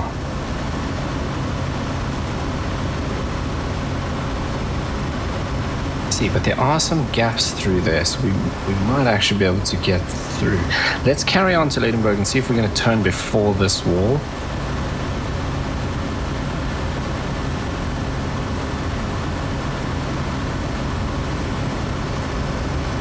Okay, do we have a meta for Kruger now? Not yet.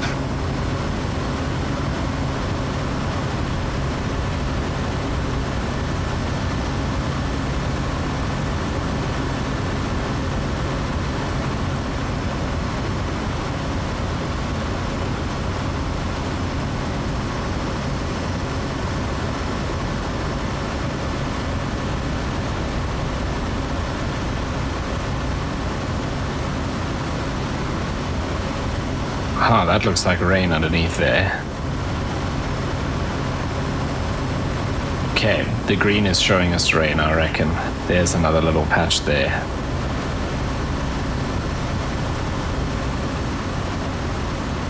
Yeah, you can see the little patches throughout.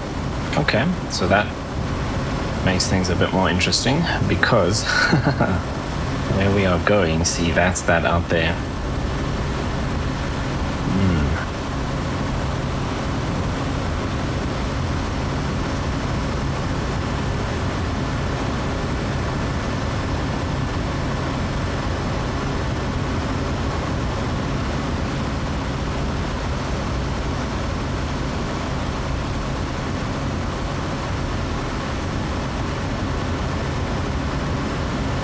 I think we might have to go through here.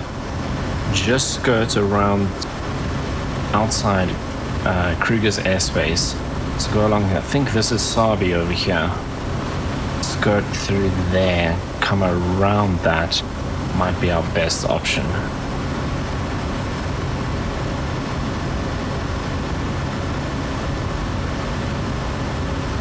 Yeah, I think we're gonna start turning that way. We've still got a bit of a way to go.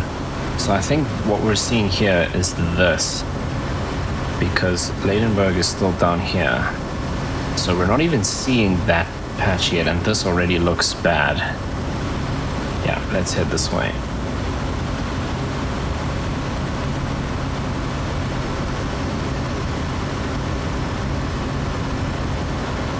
The terrain looks fine. So in terms of levels, the highest peak that I can see along this is 7470, which will probably be that one over there.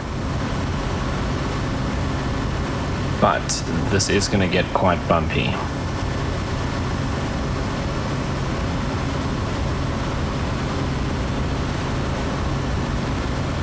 Let's try and keep to the right of this ridge where it's a bit lower.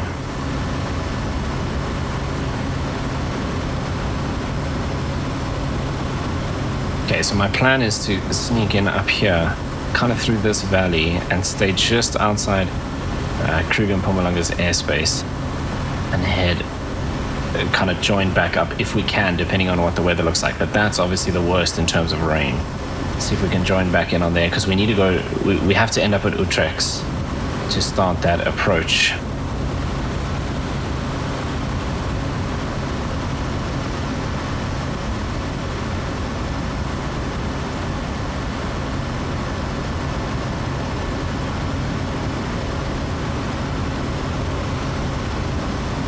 What it also means is that we have this little airport here, which I think is at Sabi, the town of Sabi. So if we do need to quickly just land, we've got a place to do that.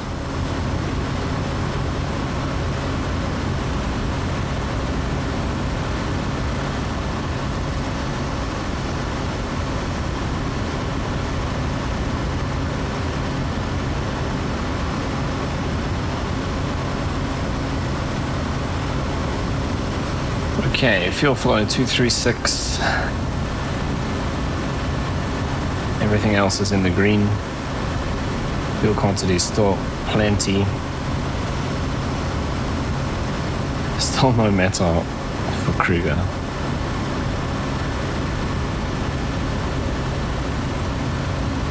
Oh wow, it's reporting thunderstorms in Johannesburg behind us. That makes it interesting, which means we're not going back to Lanseria if we're turning around.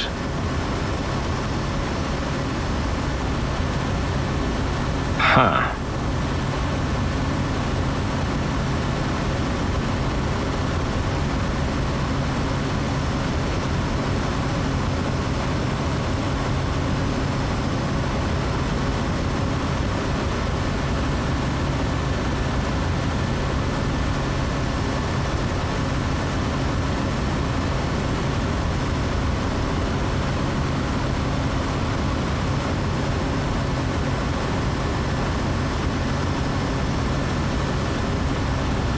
Yeah, according to Navigraph, Kruger is still VFR.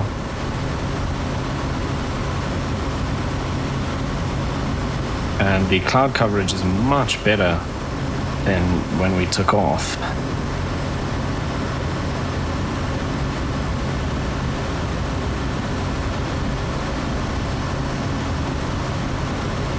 Wow, visibility in Johannesburg has dropped to 6,000.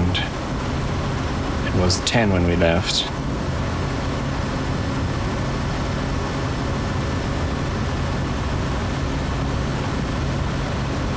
We've now got moderate turbulence just behind us where we just came from. So it seems the weather behind us is getting worse. So now that's a bit scary because the last thing we want is to get stuck out here. Oh crap, these clouds, this is an issue.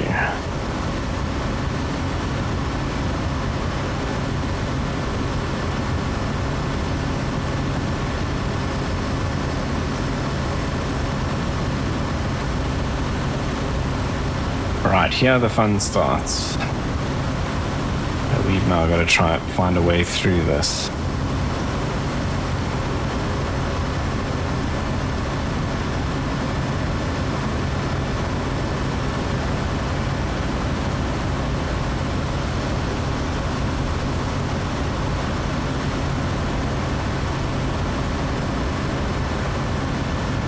So we may end up having to go through Kruger's airspace.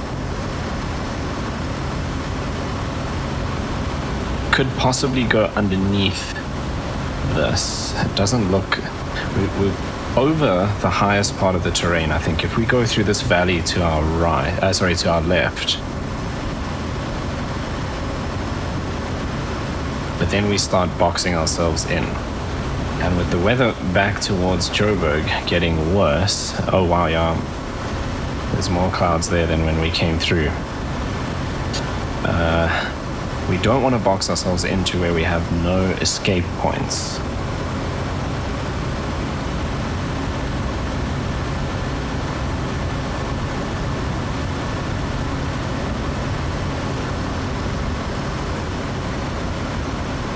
Right, through that valley, we do have the Sabi Airport, so we're not entirely boxing ourselves in. So let's do 7,500, and we'll then turn around and head towards Sabi. And then see, because it really opens out, the terrain drops off quite quickly along there.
It's not looking good out there, is it? It's raining just over there.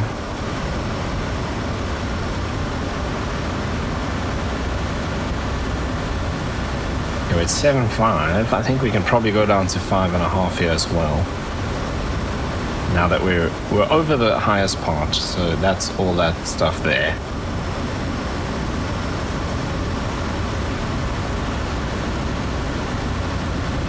Let's do that.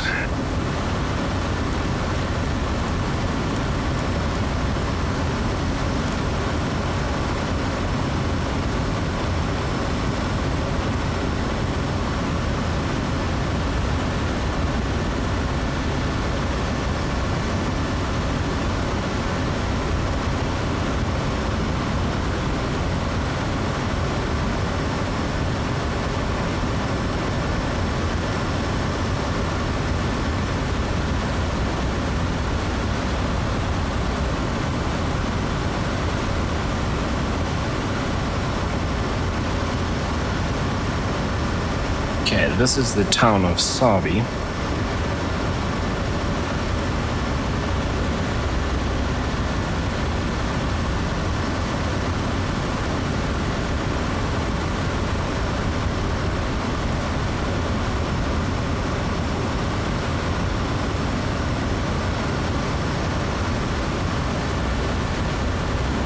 Check, we're getting more and more yellow in there, so it's getting worse. Look at that. That's that section over Graskop.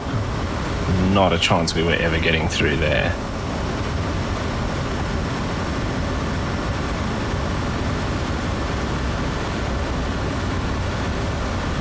Okay, let's keep an eye out for this little airstrip in case we have to come back here. Because now we've closed ourselves off to heading back to Lanseria, I think.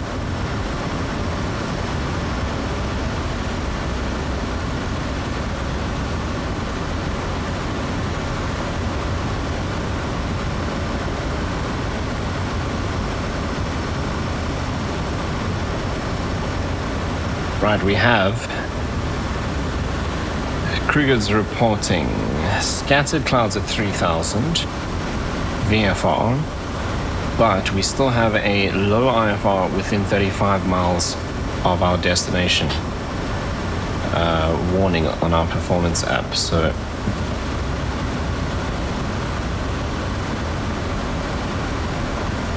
I mean, that could very well be this area over here, to be honest.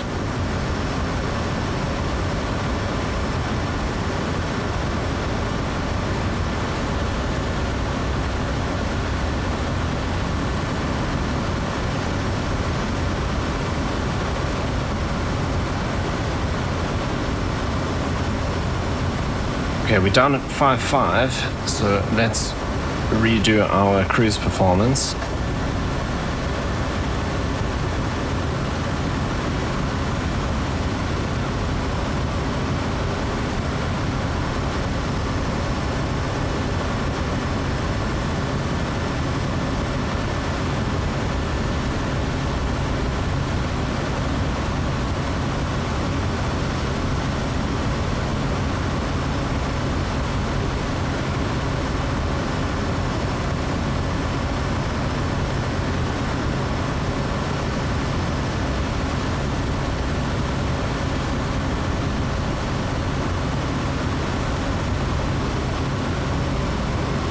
Okay, so 1,300 in terms of torque.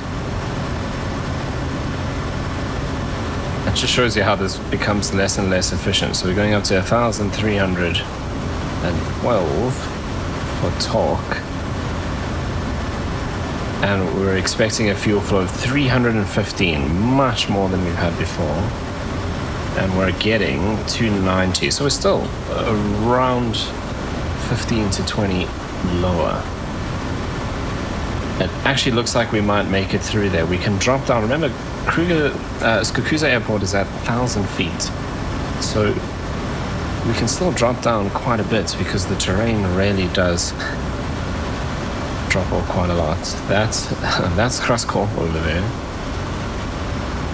where all the rain is, which we can see on next rad. But you see, once we cross the mountains, once we get into the low veld, there's nothing.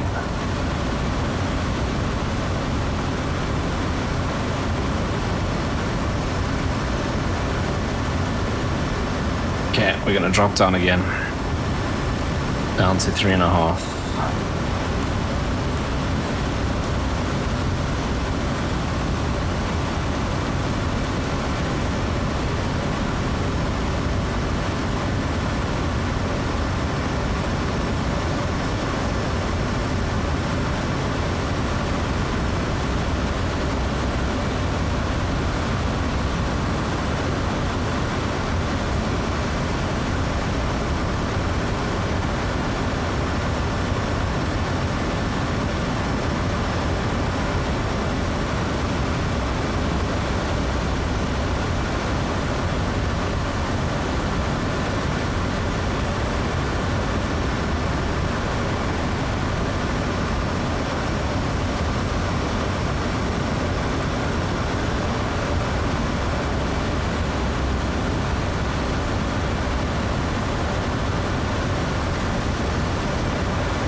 Oh, we probably actually could have stayed at 5. It was just that little cloud we just passed.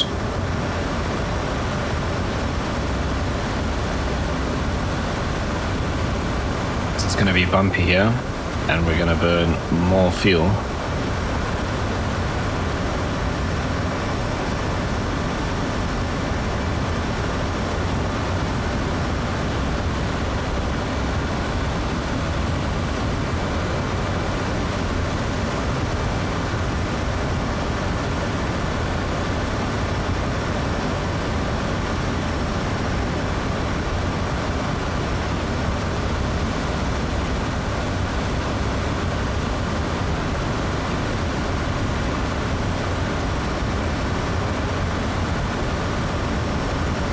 Fuel flows up to almost 300 now. Coming close to our max speed because I've just left the power setting where it is and just done a vertical speed descent. Okay, the other thing I'm going to do, let's go and check Kruger's QNH is 1020.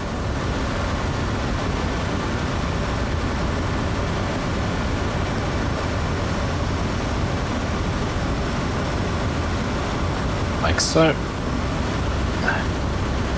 and our speed will start stabilizing again. We're just skirting around the outside of Kruger's airspace. If we jump into Navigraph again and check, what is that? Is 5,500 feet.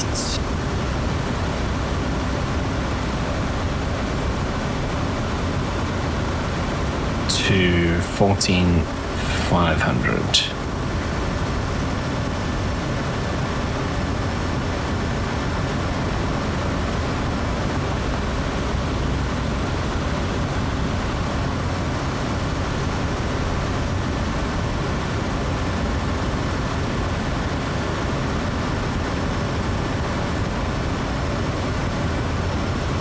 Okay, we're just going to pass this ridge and then we'll go direct to Utrecht and start our procedure, which I think I added. So it's not there though.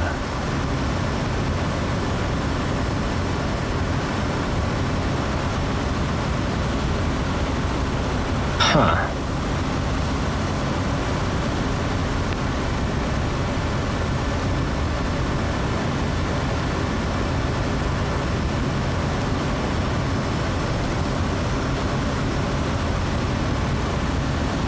Oh yeah, I didn't do all of this. This turbulence and trying to set things in the aircraft is just horrible.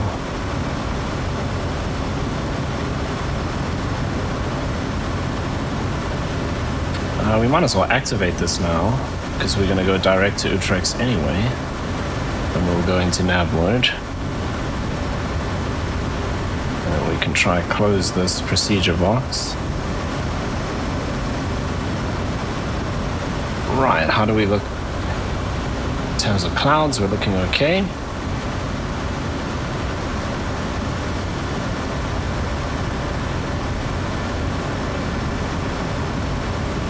Okay, looking at the chart.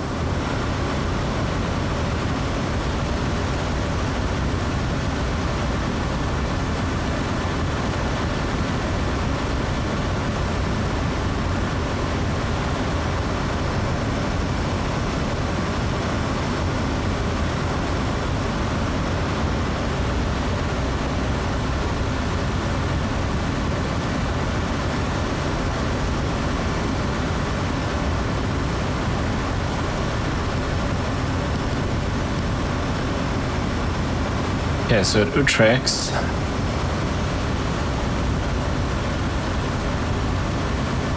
flight level 105, so that's fine. Max 180, we won't be above that anyway. And then down to 4,900. And then 320.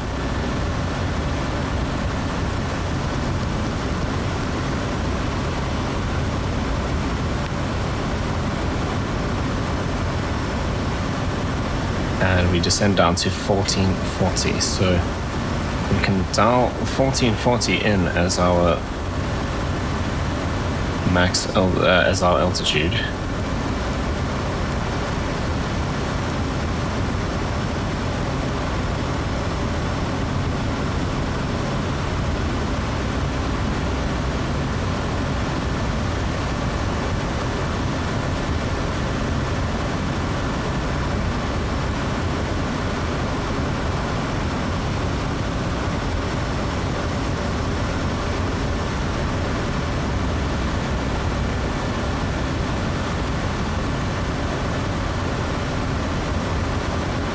See, technically we wouldn't do this on a VFR arrival, because now I'm just thinking we're going to have to actually technically climb up to 4,900. So I think we're going to change this.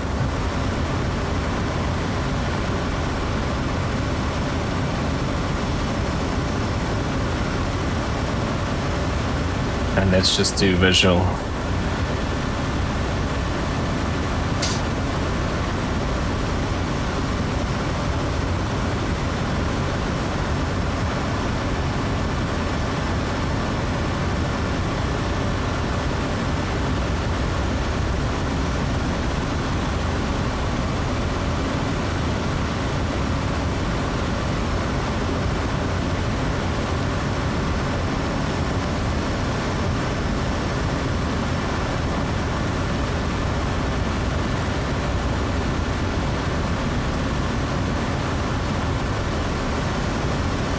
Cool, that's a bit better.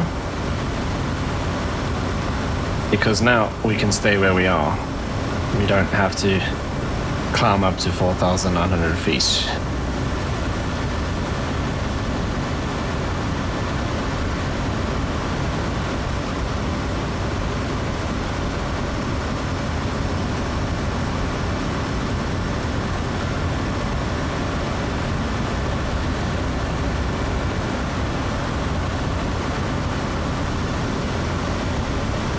Okay, so Skukuza is at 1,000 feet. So we'll do 1,500 for our circuit altitude. But we're basically just going to join straight in. What is growing on the terrain over there? That's interesting. I think that's the hills around Bachendel. Oh man, we're too... Oh no, Pretorius Corp. But it shouldn't be that big.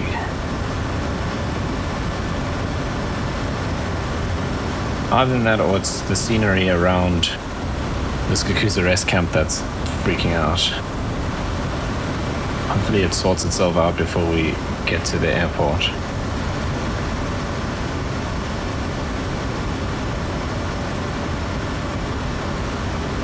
Yeah, this is the Sabi River.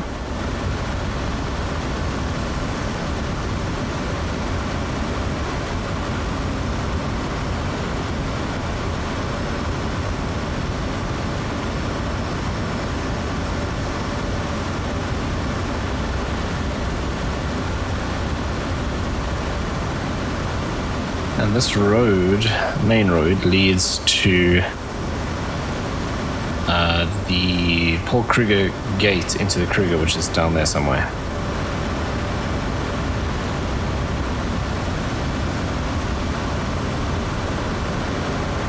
Yeah, that's the Skukuza Airport scenery that's freaking out. I hope all that stuff disappears before we get there and we have to land.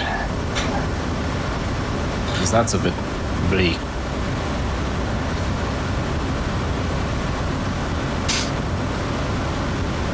Never had it do that before. I've flown into Skukuza hundreds of times.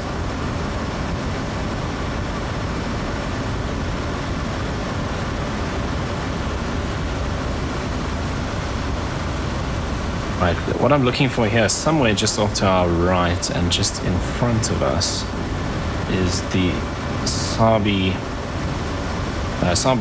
Private Reserve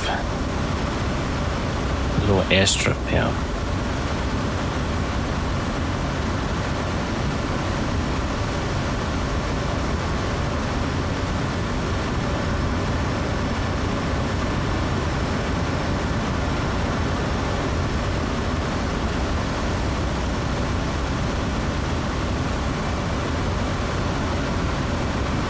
Ah, there it is there.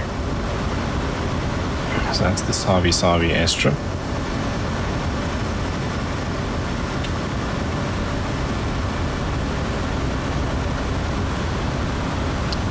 Right, everything is still in the green. Our fuel flow is now 300. Fuel quantity is still plenty. All looks good.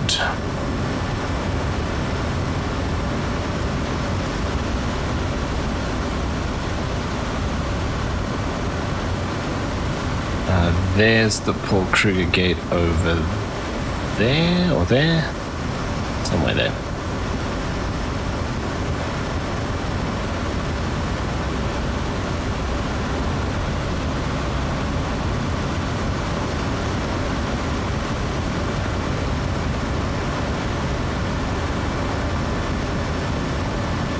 Okay, it looks like our scenery is slowly sorting itself out.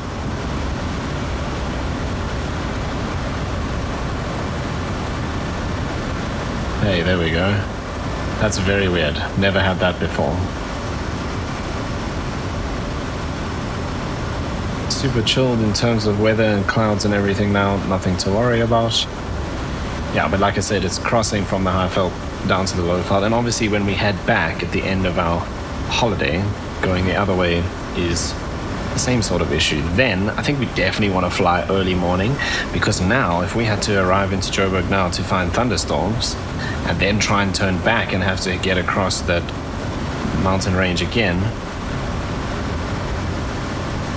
yeah, that's not fun.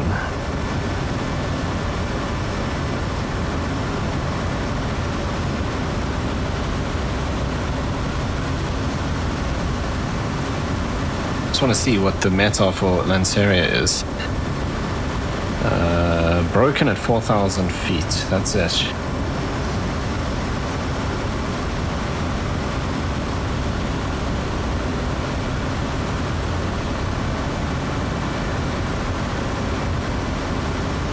Johannesburg Tambo is reporting marginal VFR, thunderstorms and rain. 6,000 visibility, few clouds 15, scattered 4,000, and then cumulonimbus 4,500 feet. And they're expecting the visibility to become worse with thunderstorms and rain. And that'll probably move over to affect Skukuza. Right, we should probably be slowing down here. In fact, I'm looking at other things and not worrying about this. Right, let's ditch the autopilot and we'll bring our prop back up to full forward.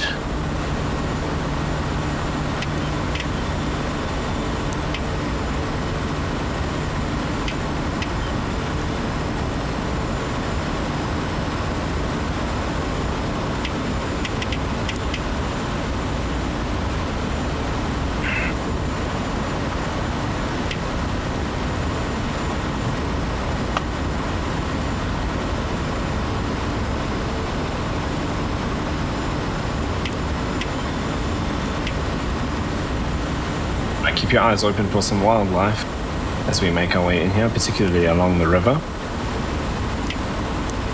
Okay, let's start getting some flaps in here.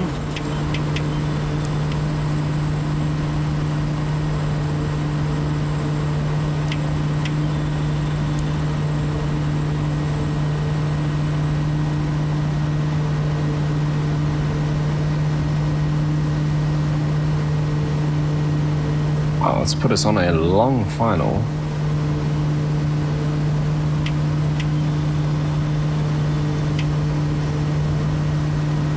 Okay, there's some giraffe down there.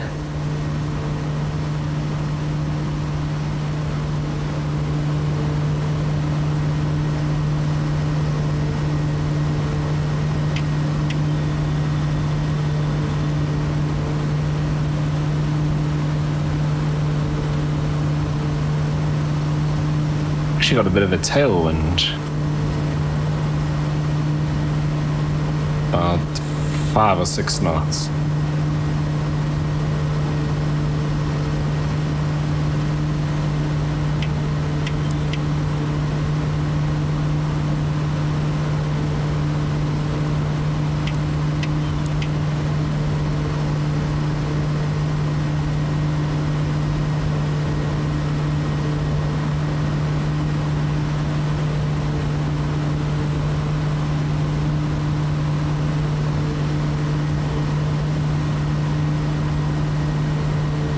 Okay, our VREF is 72, so we'll add 5 to that because it's windy.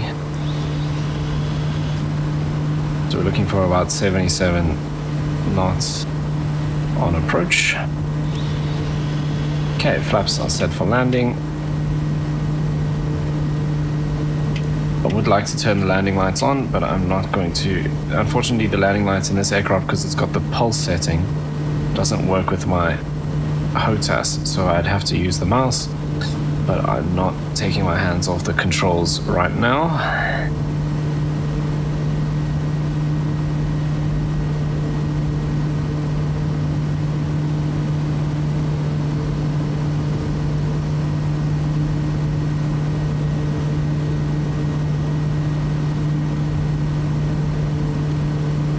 Wow.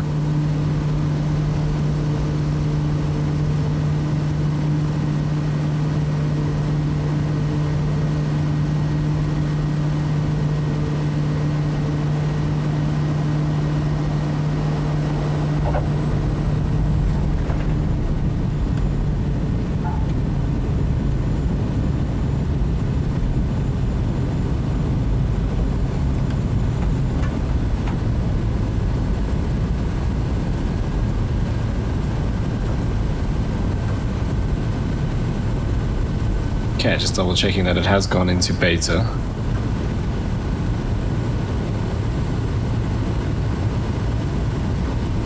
Now, I think in reality, we would probably have to park in the GA parking over there, but we'll go to the terminal because it is such a nice little freeway scenery for Skukuza.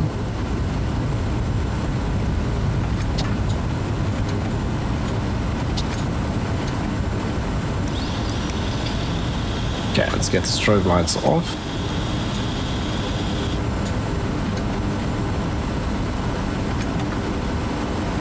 We can also bring our condition lever down to low.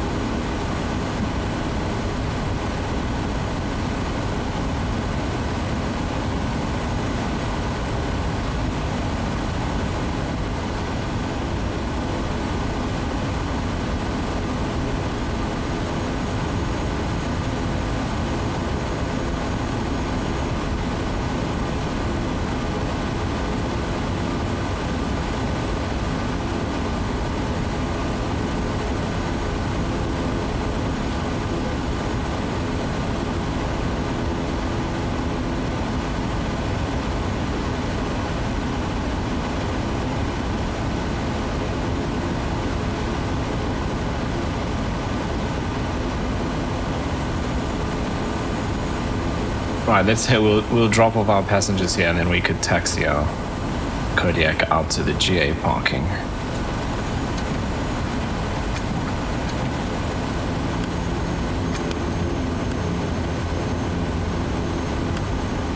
All right, welcome to Skukuza and the Kruger National Park. Right, let's just go ahead then.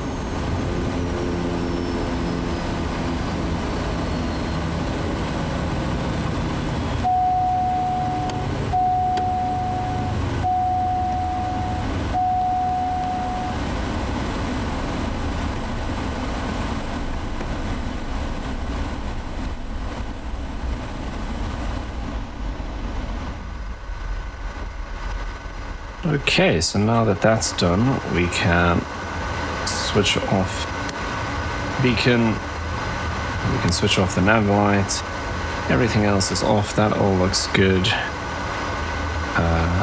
This guy can now go to standby. That's all set, that's all set. We can turn these guys off and shut down the aircraft completely.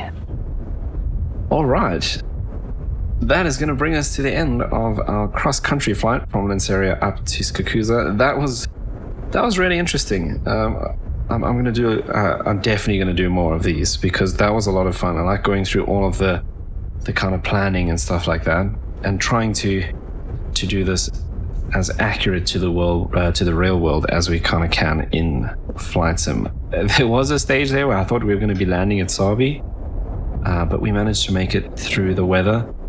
Again, I absolutely love the Kodiak. This is just such a cool aircraft for flight sim. But anyway, I hope you enjoyed that. If you did, you know what to do down below. And if you're looking forward to the next one, stay tuned, because after our holiday here in the Kruger Park, we will be heading back to Lanseria at some point, possibly in the early morning to avoid some of the turbulence and the afternoon thunderstorms, but we will see how things go. But again, if you did make it to this part of the video, thank you so much for watching, and I'll see you in the next one.